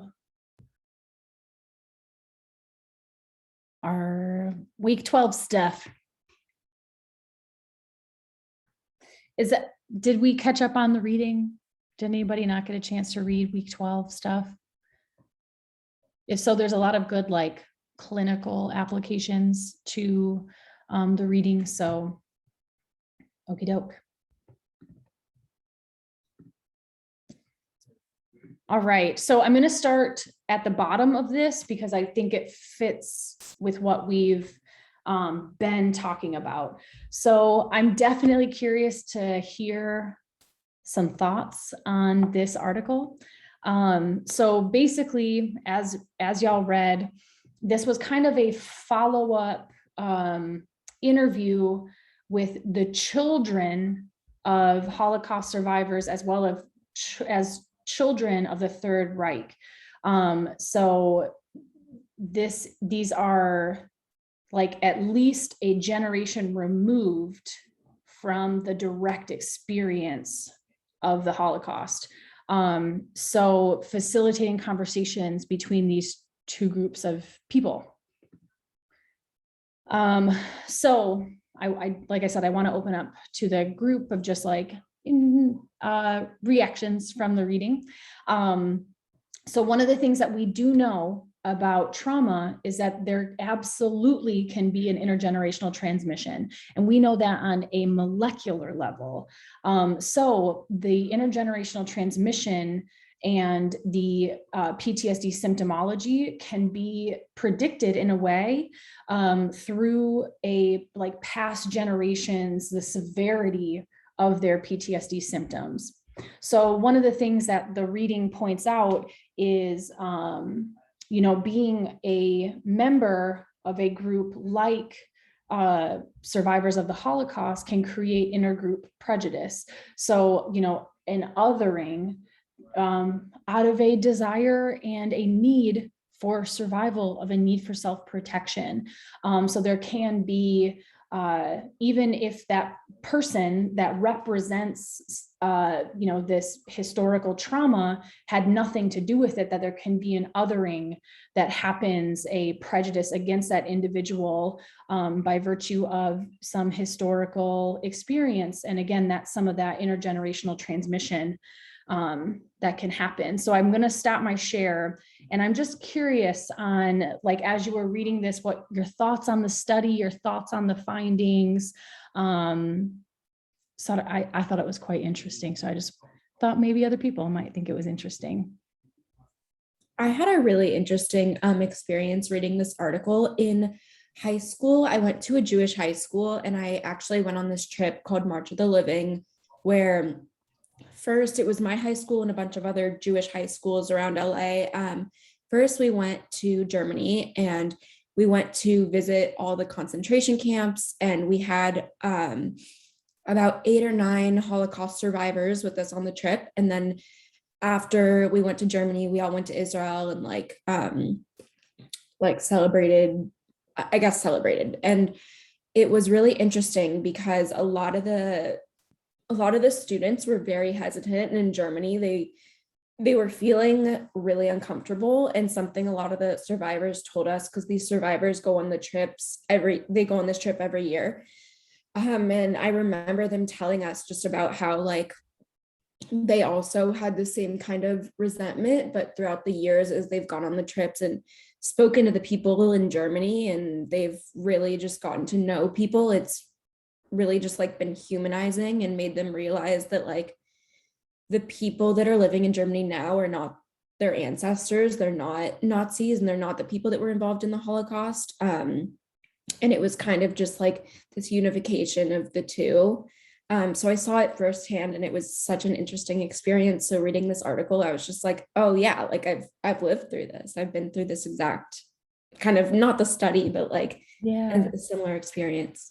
Yeah, thank you so much, Jessie. And I appreciate you sharing that. And one of the other things that stood out to me with this study was the idea of conversations amongst people with similar or equal levels of power, where that, I appreciated that acknowledgement toward the end of the article of, because it gave the article kind of gave a little bit of a messaging around forgiveness and stuff like that. But the disparity of power that was experienced by these individuals' ancestors absolutely affects the generations that follow. So that was one of the more interesting pieces for me. And so thank you for sharing, Jessie, seeing that in action, and having people who lived that also share those sentiments. And I'm sure, did you have any other messaging around maybe not so much of a desire to humanize people in Germany? So would you mind sharing a little bit about those expressions as well? Yeah, there were definitely a lot of students. A lot of us realized the connection between everyone, and that everyone's dealing with the effects, generational effects of the Holocaust. But no matter who, whether it's, German people or people in Israel or Jewish people, and a lot of this, there were definitely students who left the trip and they were leaving saying people in Germany are rude. And it's what do you mean people in Germany are rude? It's just so broad. And they were yeah, everyone's just cold there. And so there definitely were people that weren't willing to have conversations with people there and willing to talk to them and hear. And we learned so much about everything Germany has done is an I'm sorry, and making amends with Jewish people. And so some people were just really not receptive. Yeah, not really interested in doing that, which is something as therapists, it may not be the goal to forgive, to humanize. So just being aware of what we might like, or what we see as, a good outcome, and being open to your client having a very different experience. So what I'm hearing you say, Jesse, is like on a spectrum of these, you've experienced people on both ends. I guess, I don't know if it's a spectrum or continuum, but there's some disparity between their experiences. Thank you. Any other thoughts or reactions to the study, or anything that you read in terms of the findings?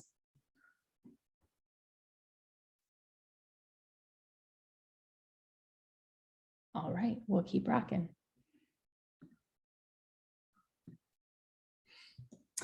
Okay, so moving forward to the article on trans individuals of color who've survived traumatic life events.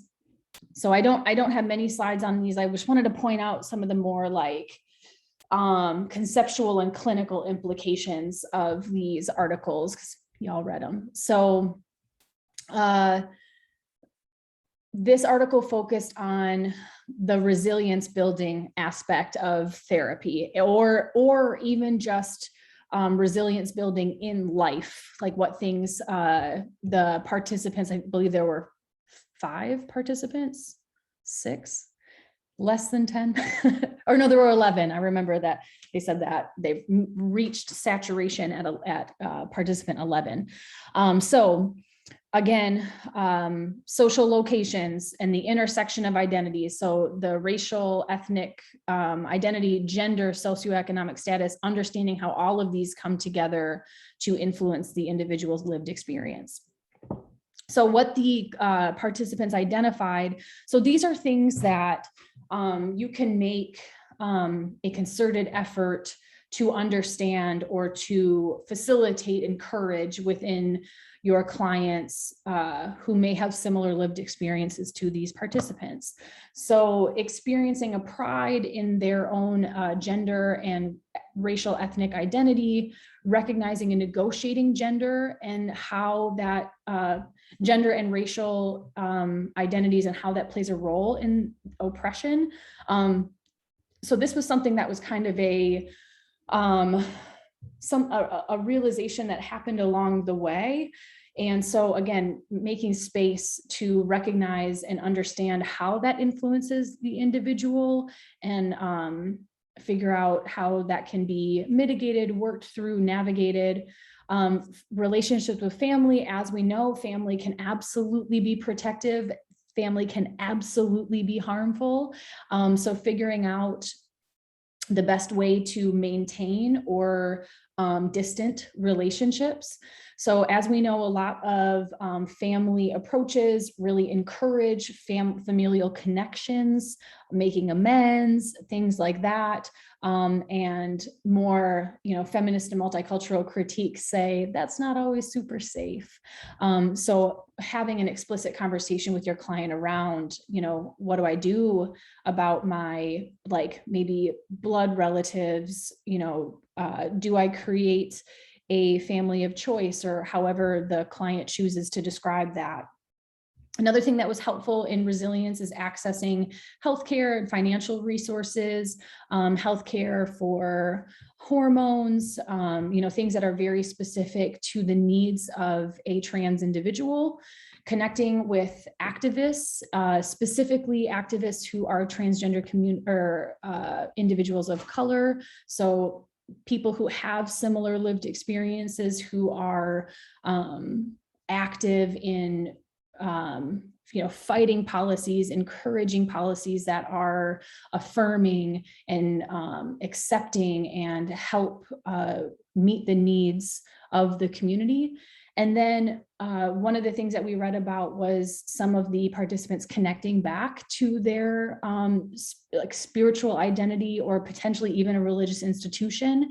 where they found that that was helpful in cultivating some hope, and they felt like a connection with community. So as we know, religion can, we know of religious trauma, but we also know that it can be something that can be really helpful for individuals.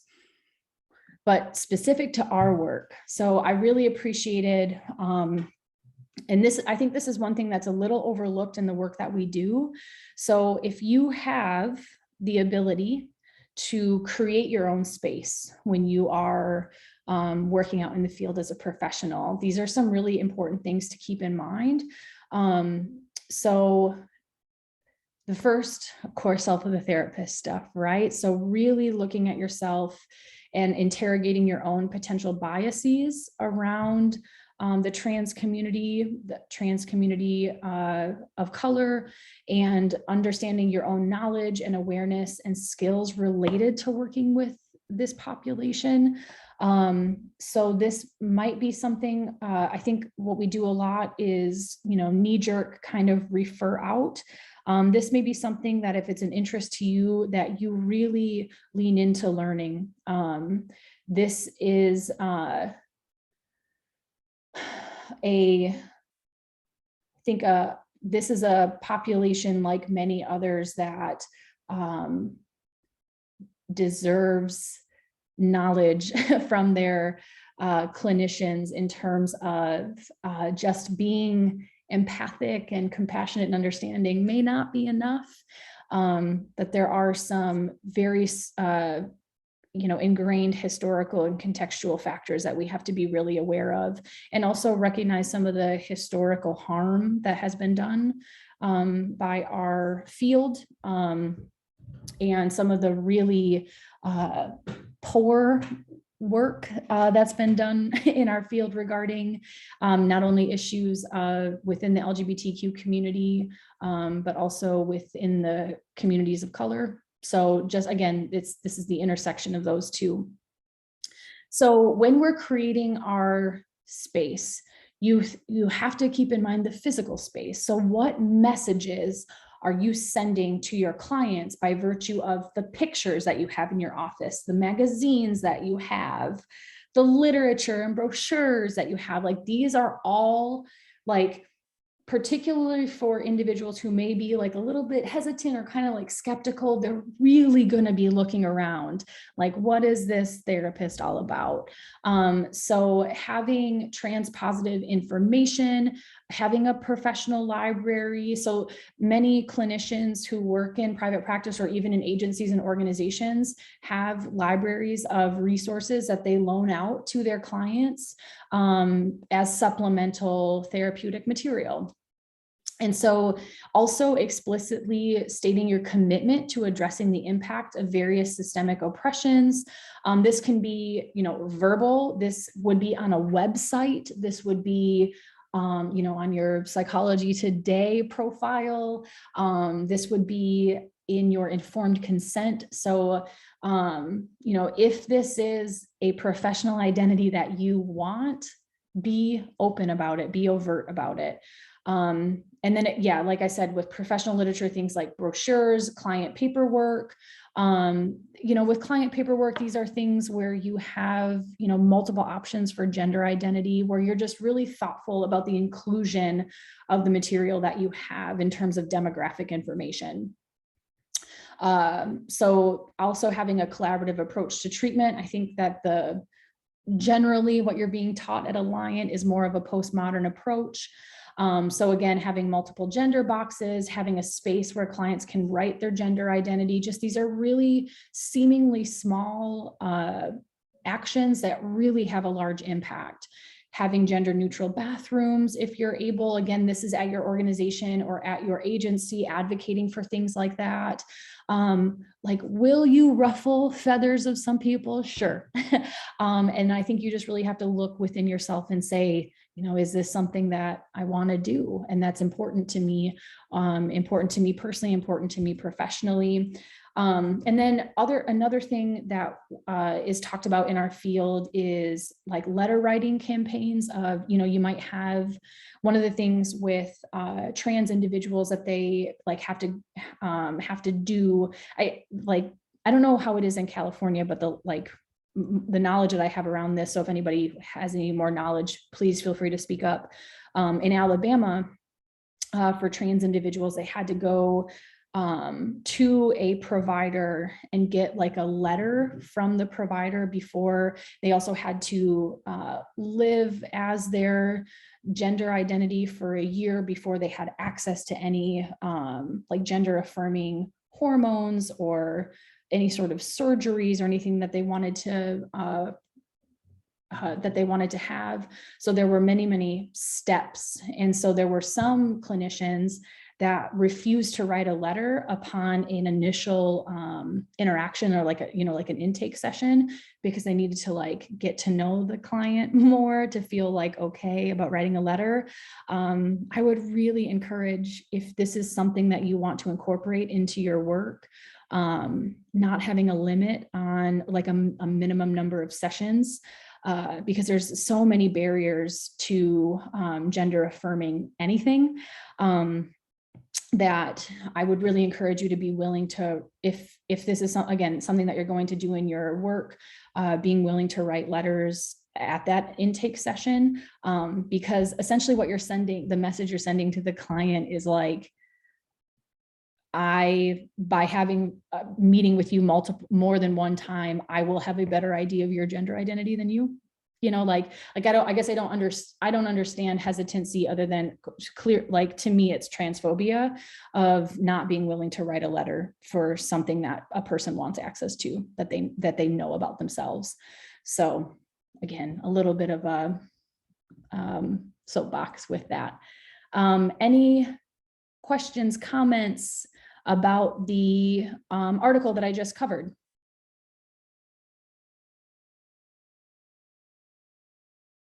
Okay, so let's go back to the top here. So going into the Cordis text. So Cordis covered several systemic approaches, group, couple, and family modalities, so working specifically with trauma. So just wanting to note that the phases of group, couple, and family modalities look very similar to those working with individuals. But systemic treatment, so again, this is very important for us as MFTs to know. This is where we thrive, live. This is how we conceptualize people in relation to others.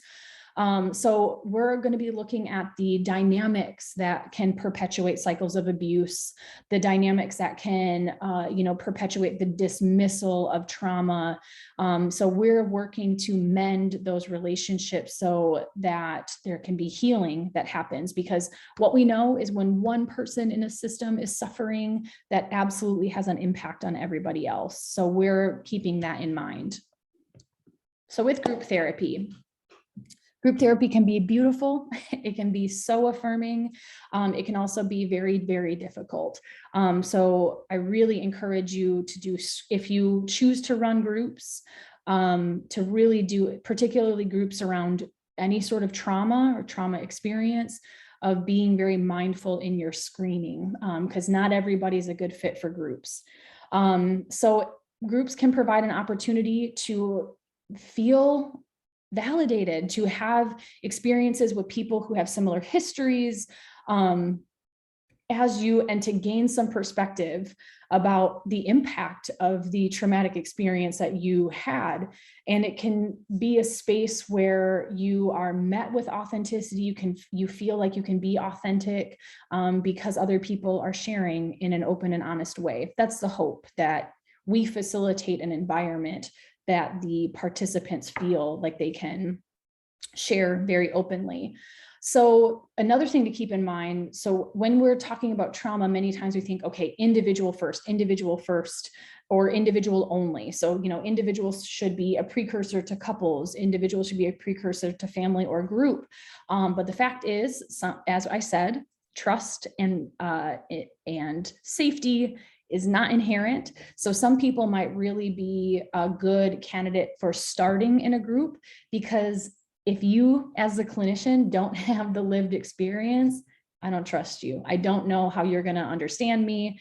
I want to be around people who have had a similar experience. And they may also, again, being seen as a figure of authority, they might just not like that. So they may need to be kind of like warmed up to the idea of therapy, or wanting to be in a group where they're hearing from more peers and people who feel like they're more equal. So as I mentioned or alluded to, because groups can be very intense, that it can, for even individuals who have some experience in emotional regulation, it can be quite overstimulating. So it's really important that we do screenings and make sure that everybody that's in the group is in a similar therapeutic window. So tolerance for distress, because if there's mismatches, groups can become really chaotic and they can actually be re-traumatizing. So just being really mindful around assessing kind of like a readiness. And it might also be that, you have a group of individuals who have very low tolerance. Then you have to cater to that by doing, maybe more psychoeducation or more intellectual experiences, topics where the emotion isn't tapped into quite yet. So it can, again, it's about modulating, it's about titrating, it's about making sure that everybody is at a place that's appropriate so that they're not, leaving group very distressed and very dysregulated. So a person who is generally pretty dysregulated, they may have just experienced the trauma. They just might have some difficulties in regulating their emotions. They're generally not a good fit for groups. That's where you want to really encourage that person to pursue individual therapy. All right, talking about couples. So with a couple where one person has experienced trauma and maybe the other partner has not, or they've experienced maybe a different trauma, they're coping in a different way, which is very likely. You want to help the couple understand how the individual who has experienced trauma may have trouble trusting and accepting their partner's help. This can, as we know, can be for many reasons, where they feel they don't deserve it. Their relational trust has been so harmed that it's just very difficult for them to not be in a self-protective mode. So you want to develop methods that are helpful for both partners and also tolerable for both. So sometimes working with couples where one individual has experienced a trauma, the partner who hasn't experienced a trauma is more in like an assisting or like helping role. And I really encourage you, if you're going to do couples therapy, do couples therapy. Don't do individual therapy with two people in there where you have like a co-therapist. Remember, we're looking at the dynamics. So it's not because another thing that we know about any sort of systemic therapy is, we can get kind of caught up in the squeaky wheel. So the client that has like the, most obvious symptomology or the, most expressive difficulties, that our attention can be turned to them. And then all of the other dynamics that absolutely contribute to this person's wellness or illness are ignored. So that's one thing that separates systemic thinkers from individual thinkers. Of, we're not, just because there's a partner that's like, yep, I'm here to support my partner in this, I just want to make sure that they feel comfortable. Like, you pull them in, they are part of it too. So that should be part of your informed consent.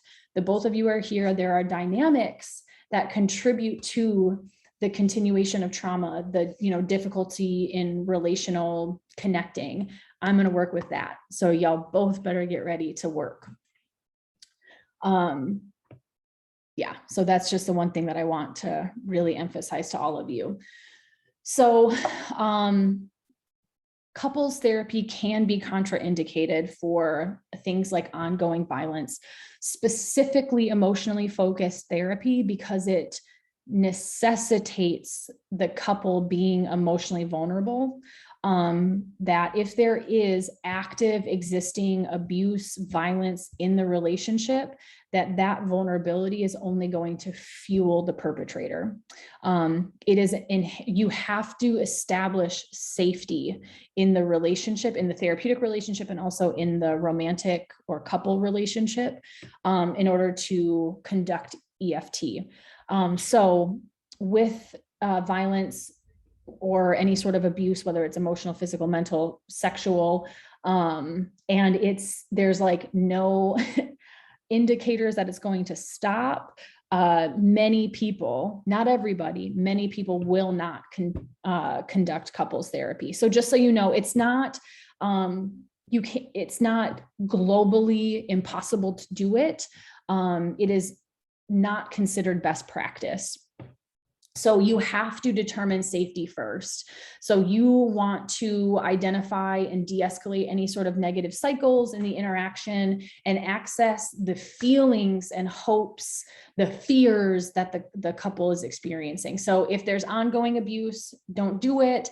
If maybe there is past abuse, but there's no indication of it currently happening, then couples work is not contraindicated.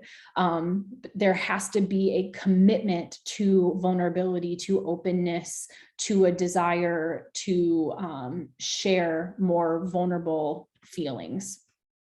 So safety is incredibly important to establish in the couple's relationship before you really do some of the more difficult, raw work with a couple. So when you're working with couples, again, you're working with the partners equally. They just have different roles. Like they bring different dynamics into the relationship, but they together have established a dynamic. So they've co-created whatever dynamic is being presented to you.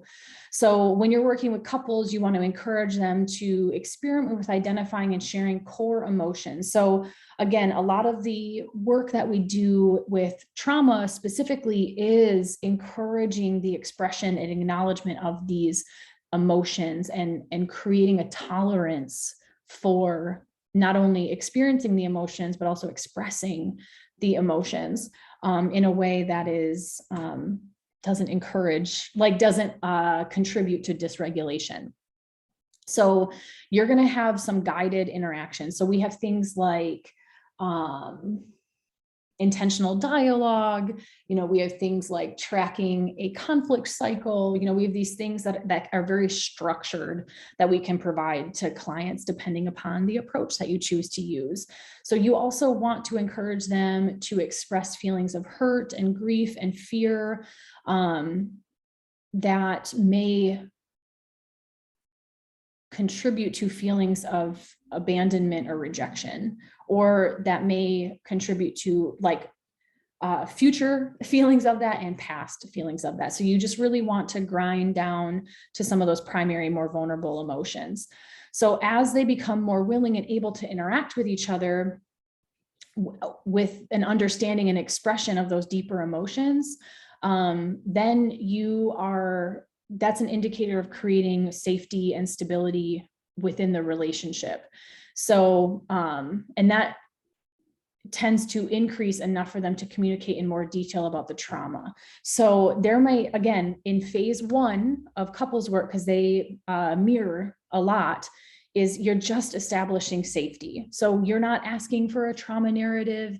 You're not asking for them to go into detail about stuff. You're actually potentially pausing them if they want to, we've been waiting months for this initial session. I'm just going to, share everything about my trauma. You're going to, slow them down a little bit to make sure that it's an environment that's conducive to not only doing that safely, but also having a partner that is able to receive that. Because another thing that we'll talk about, not only from our perspective as a therapist, but also their partner, is the idea of vicarious trauma. So another thing that partners may not be aware of is how their lack of information and their lack of understanding their partner's experience has contributed to some of those negative dynamics or harmful, less than ideal, less than healthy dynamics. So what we do know is more understanding encourages acceptance. And it contributes to acceptance and validation and empathy. So couples who are assisted in processing the trauma in less direct ways by helping each other recognize, interrupt, and alter these coping patterns, they're encouraged to do that. They're assisted in doing that, and then that can help in changing some of the dynamics. So we're assisting them in processing it in different ways, maybe less direct ways, but this traumatic event that maybe preceded the relationship, happened in the relationship, it absolutely informs the relationship, that traumatic event can absolutely inform or be a foundation of continued traumatic events in the relationship. So again, getting them into a space of talking about it, making it explicit, making it known, that traumatic event will have less control over the couple. So moving to phase 3, so this is, reintegrating. This is more future focused. So you're encouraging the couple to take this new knowledge and have a joint discussion. A lot of things with couples therapy is getting the couple on the same page. Having them create shared goals, having them do things together.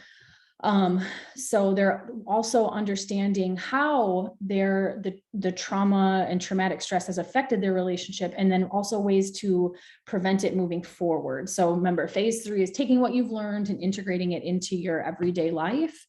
And also understanding how attachment plays a role in their relationship, not only in their own romantic relationship, but they also have attachments to their families of origin, and how they may need to navigate those relationships in a new way. So if they have, for example, abusive family members, like how are we going to move forward with this while supporting one another in this?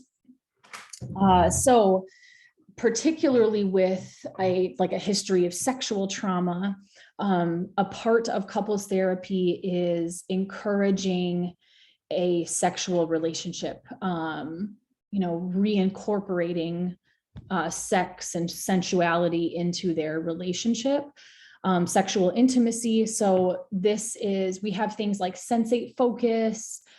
You will learn about this if you haven't already had sex therapy. These are techniques that you'll learn about in that. It's a little bit outside of the scope of this class, but you're really wanting to re-engage them in this practice, or engage them in this practice, so that there can be some healing with some of that sexual trauma, where there can be safety that is built into the sexually intimate part of their relationship. So these are a couple of books that were mentioned. These are wonderful books that are really helpful for partners of a person who has experienced sexual trauma, understanding the relational dynamics of that, and how the partner who hasn't experienced trauma, because sometimes both partners have experienced trauma, so these are helpful in that as well.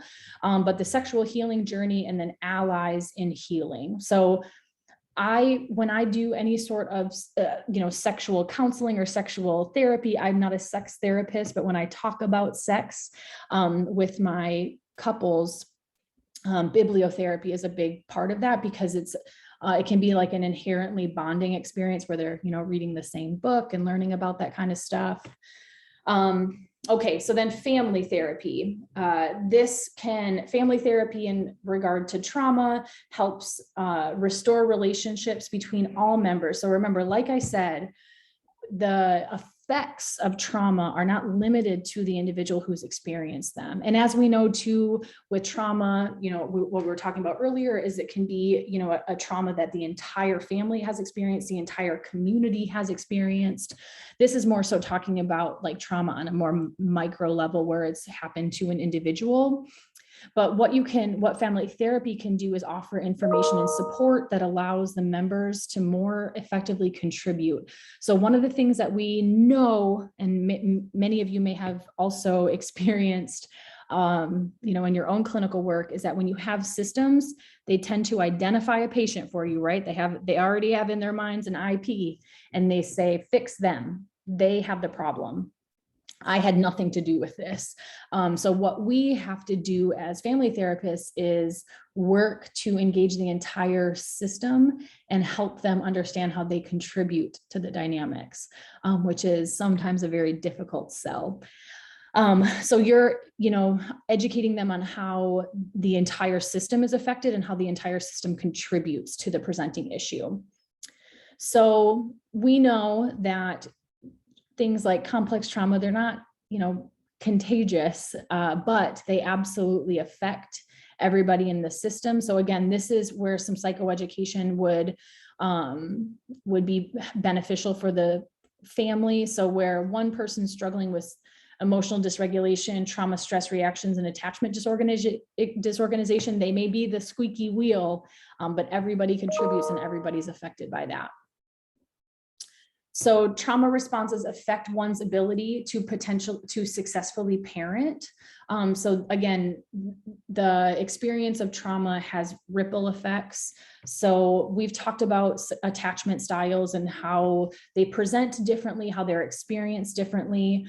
But so a trauma experience of a parent can affect the way that they attend to their child, which affects the child not only in childhood, but moving forward, as we know.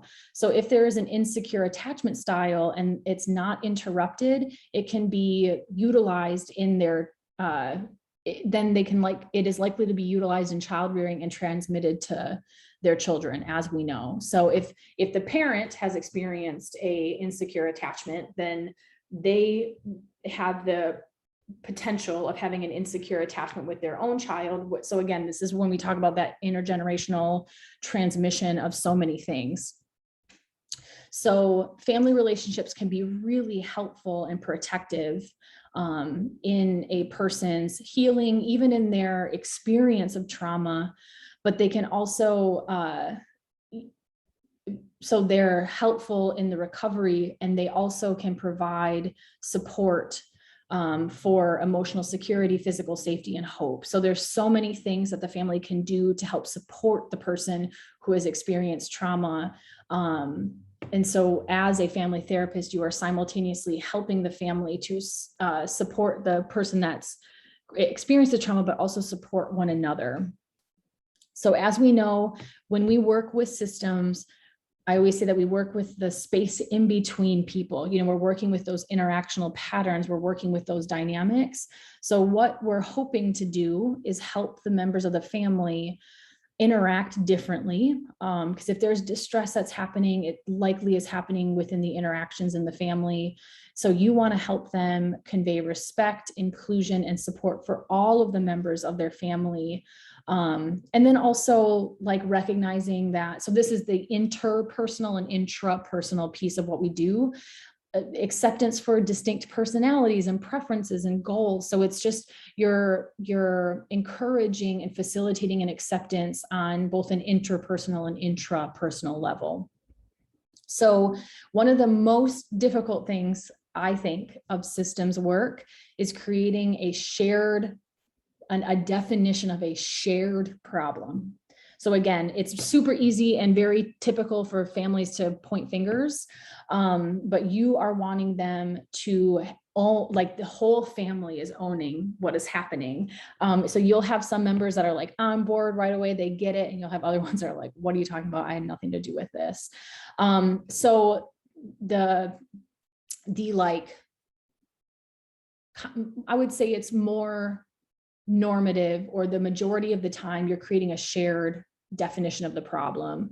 There are exceptions to this, as noted underneath, is that families that have experienced incest, where the offender has to take primary responsibility for that. So making sure that, the responsibility lies in the right person and there's accountability for that. So if you're having the entire family share the problem of incest, you're leading them down a wrong path, where that is something that is not a mutual contribution. All right, so moving into the Herman text. So a healing relationship, what is our role in that? So we've talked a little bit about, I mentioned it a couple weeks ago, about like the idea of neutrality.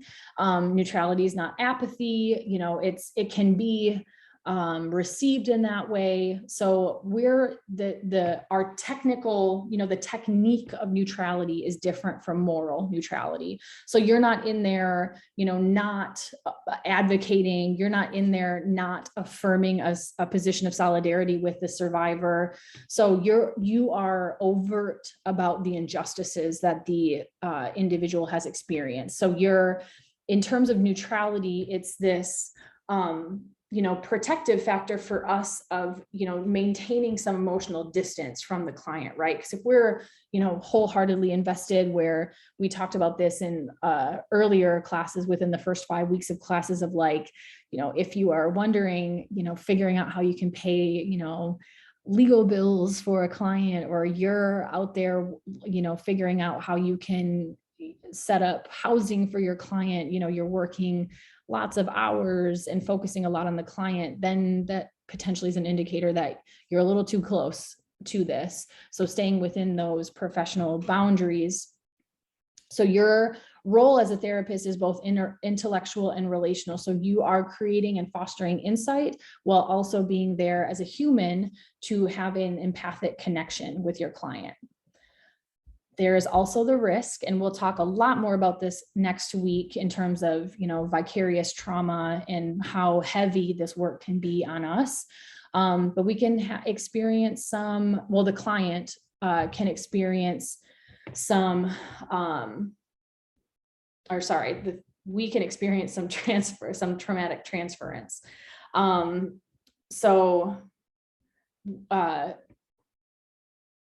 We sometimes can become very emotionally activated in these narratives of trauma. So you can be the recipient of some client rage, where the displacement from the perpetrator can be placed on you. And so you also may be the recipient of the client really just being skeptical of everything that you do. So you may have very benign intentions. The client does not have confidence in that. They're very skeptical. They're just kind of waiting for that other foot to drop. They're really not used to somebody being empathic, holding space, seeing them. It can be very disconcerting for that to happen. So you have to be ready for the client to, you know, to be met with this type of skepticism. And so the possibility of really misinterpreting your motives and your reactions. So this is what projective identification is. So there you have the possibility of eventually reacting to these hostile attributions.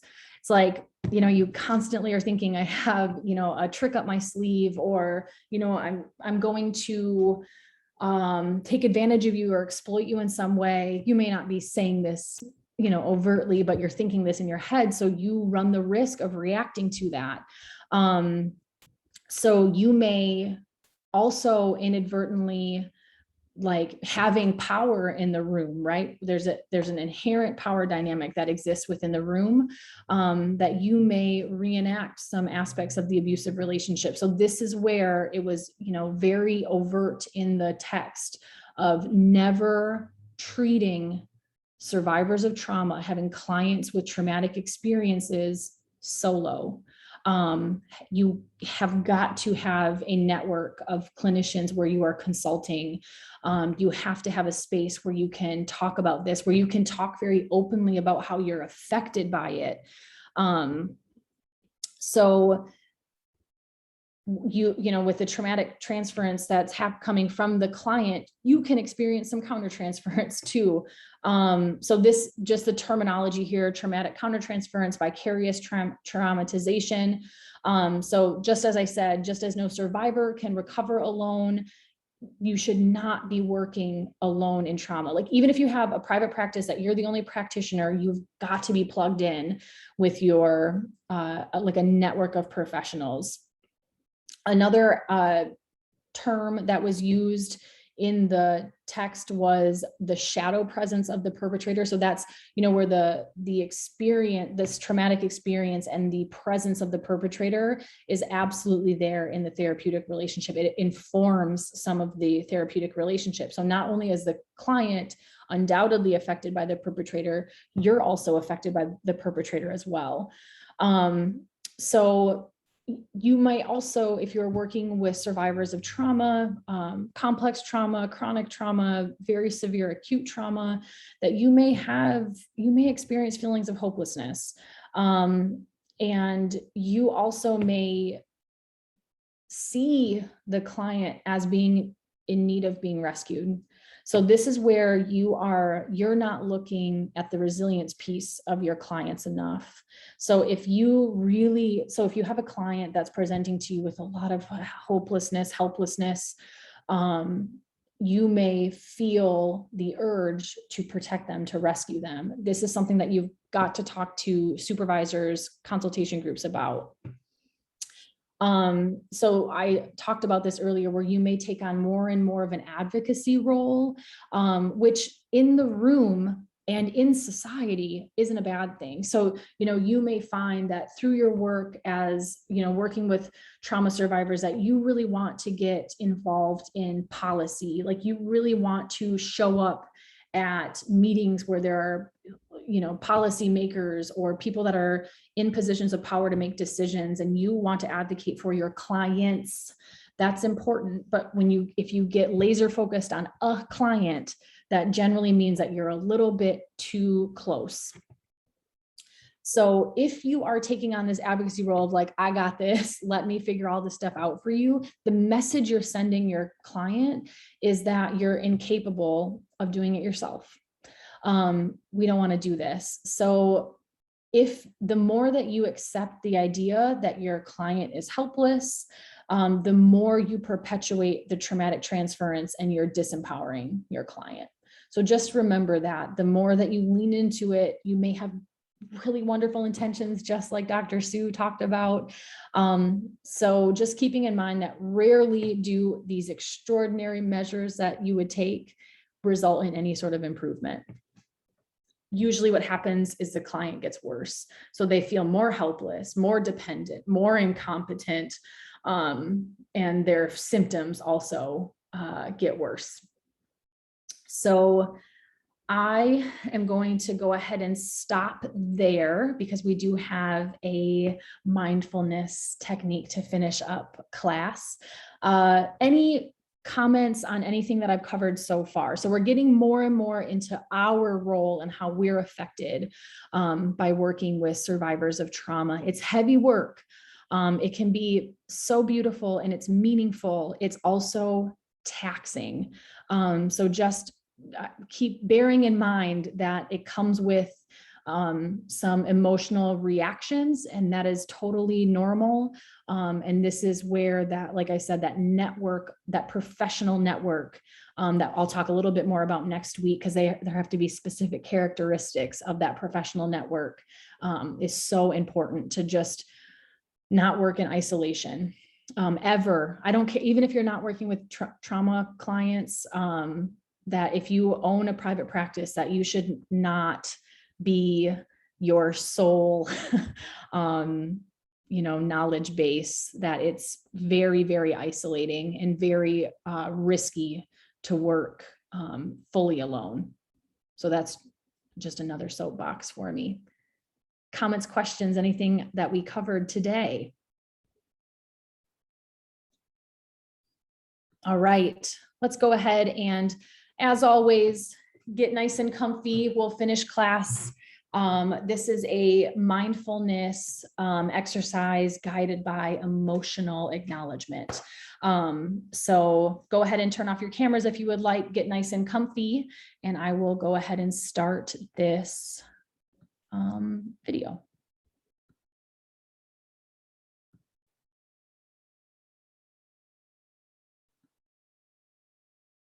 There might be an advertisement, I'm not sure.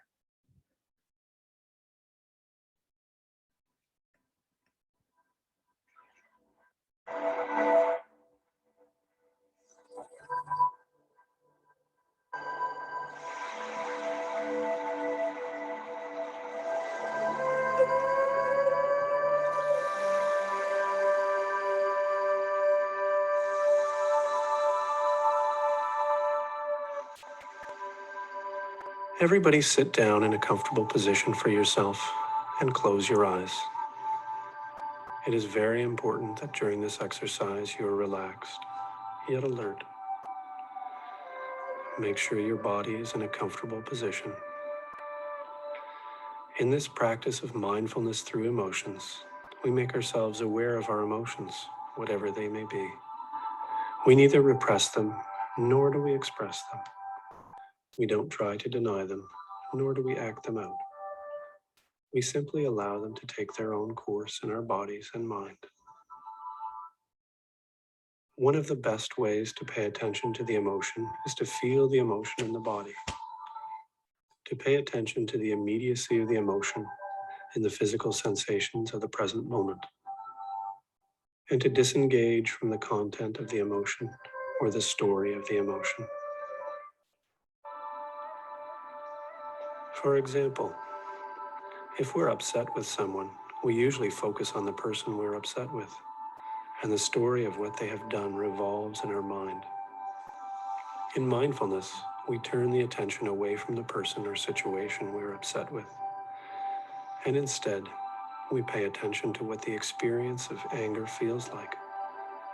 Instead of focusing outward, we turn our attention inward.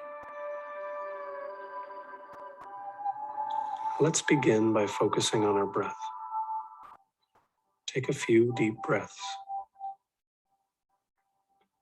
Notice your breath as you inhale through your nose and exhale back out through your nose.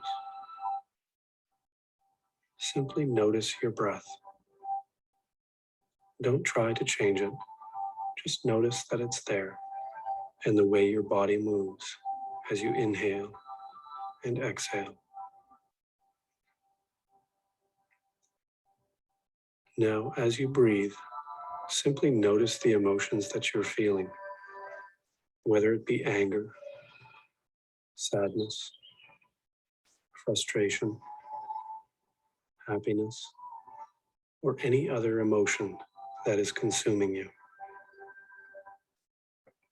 Just notice the emotions flood through your body, as if your body is immersed in these emotions. If you could place these emotions in one part of your body, where would these emotions be? And what would these emotions feel like? Would it give your body warmth? Make it cold? Feel comfortable? Uncomfortable? Feel the emotions starting at that one point of origin and circulating through the body.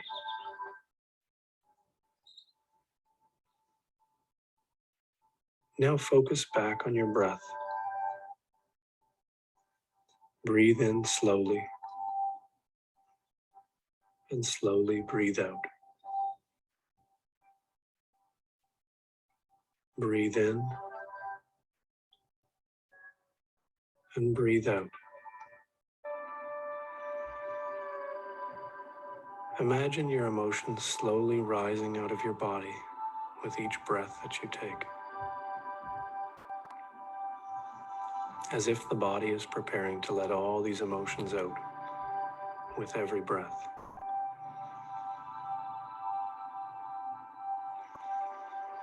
Now with every breath, feel the emotion being let out with every exhale. Breathe in and slowly breathe out all that emotion. Feel the tension being let out. Feel the emotion being let go.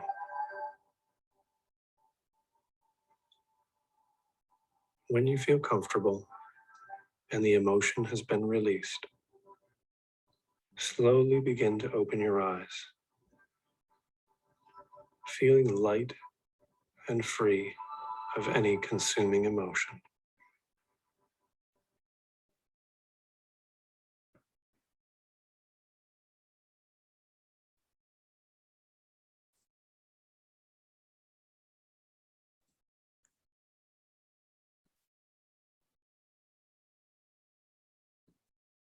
All right, a short and sweet one today. I think it's still running in the background. Okay, because before we know it, it's going to be something else that shows up here. Is it still going? Sorry. Okay. Thank you for your patience. All right, short and sweet today. We'll be finishing up the rest of the this PowerPoint should go pretty quickly. Lots of just pointers on avoiding professional isolation that will roll right into our information on how to stay vibrant in this work and how to protect yourself and buffer against some emotional heaviness. So as always, thank you so much for today. And if you have any questions or comments about your presentations or your papers, always know that your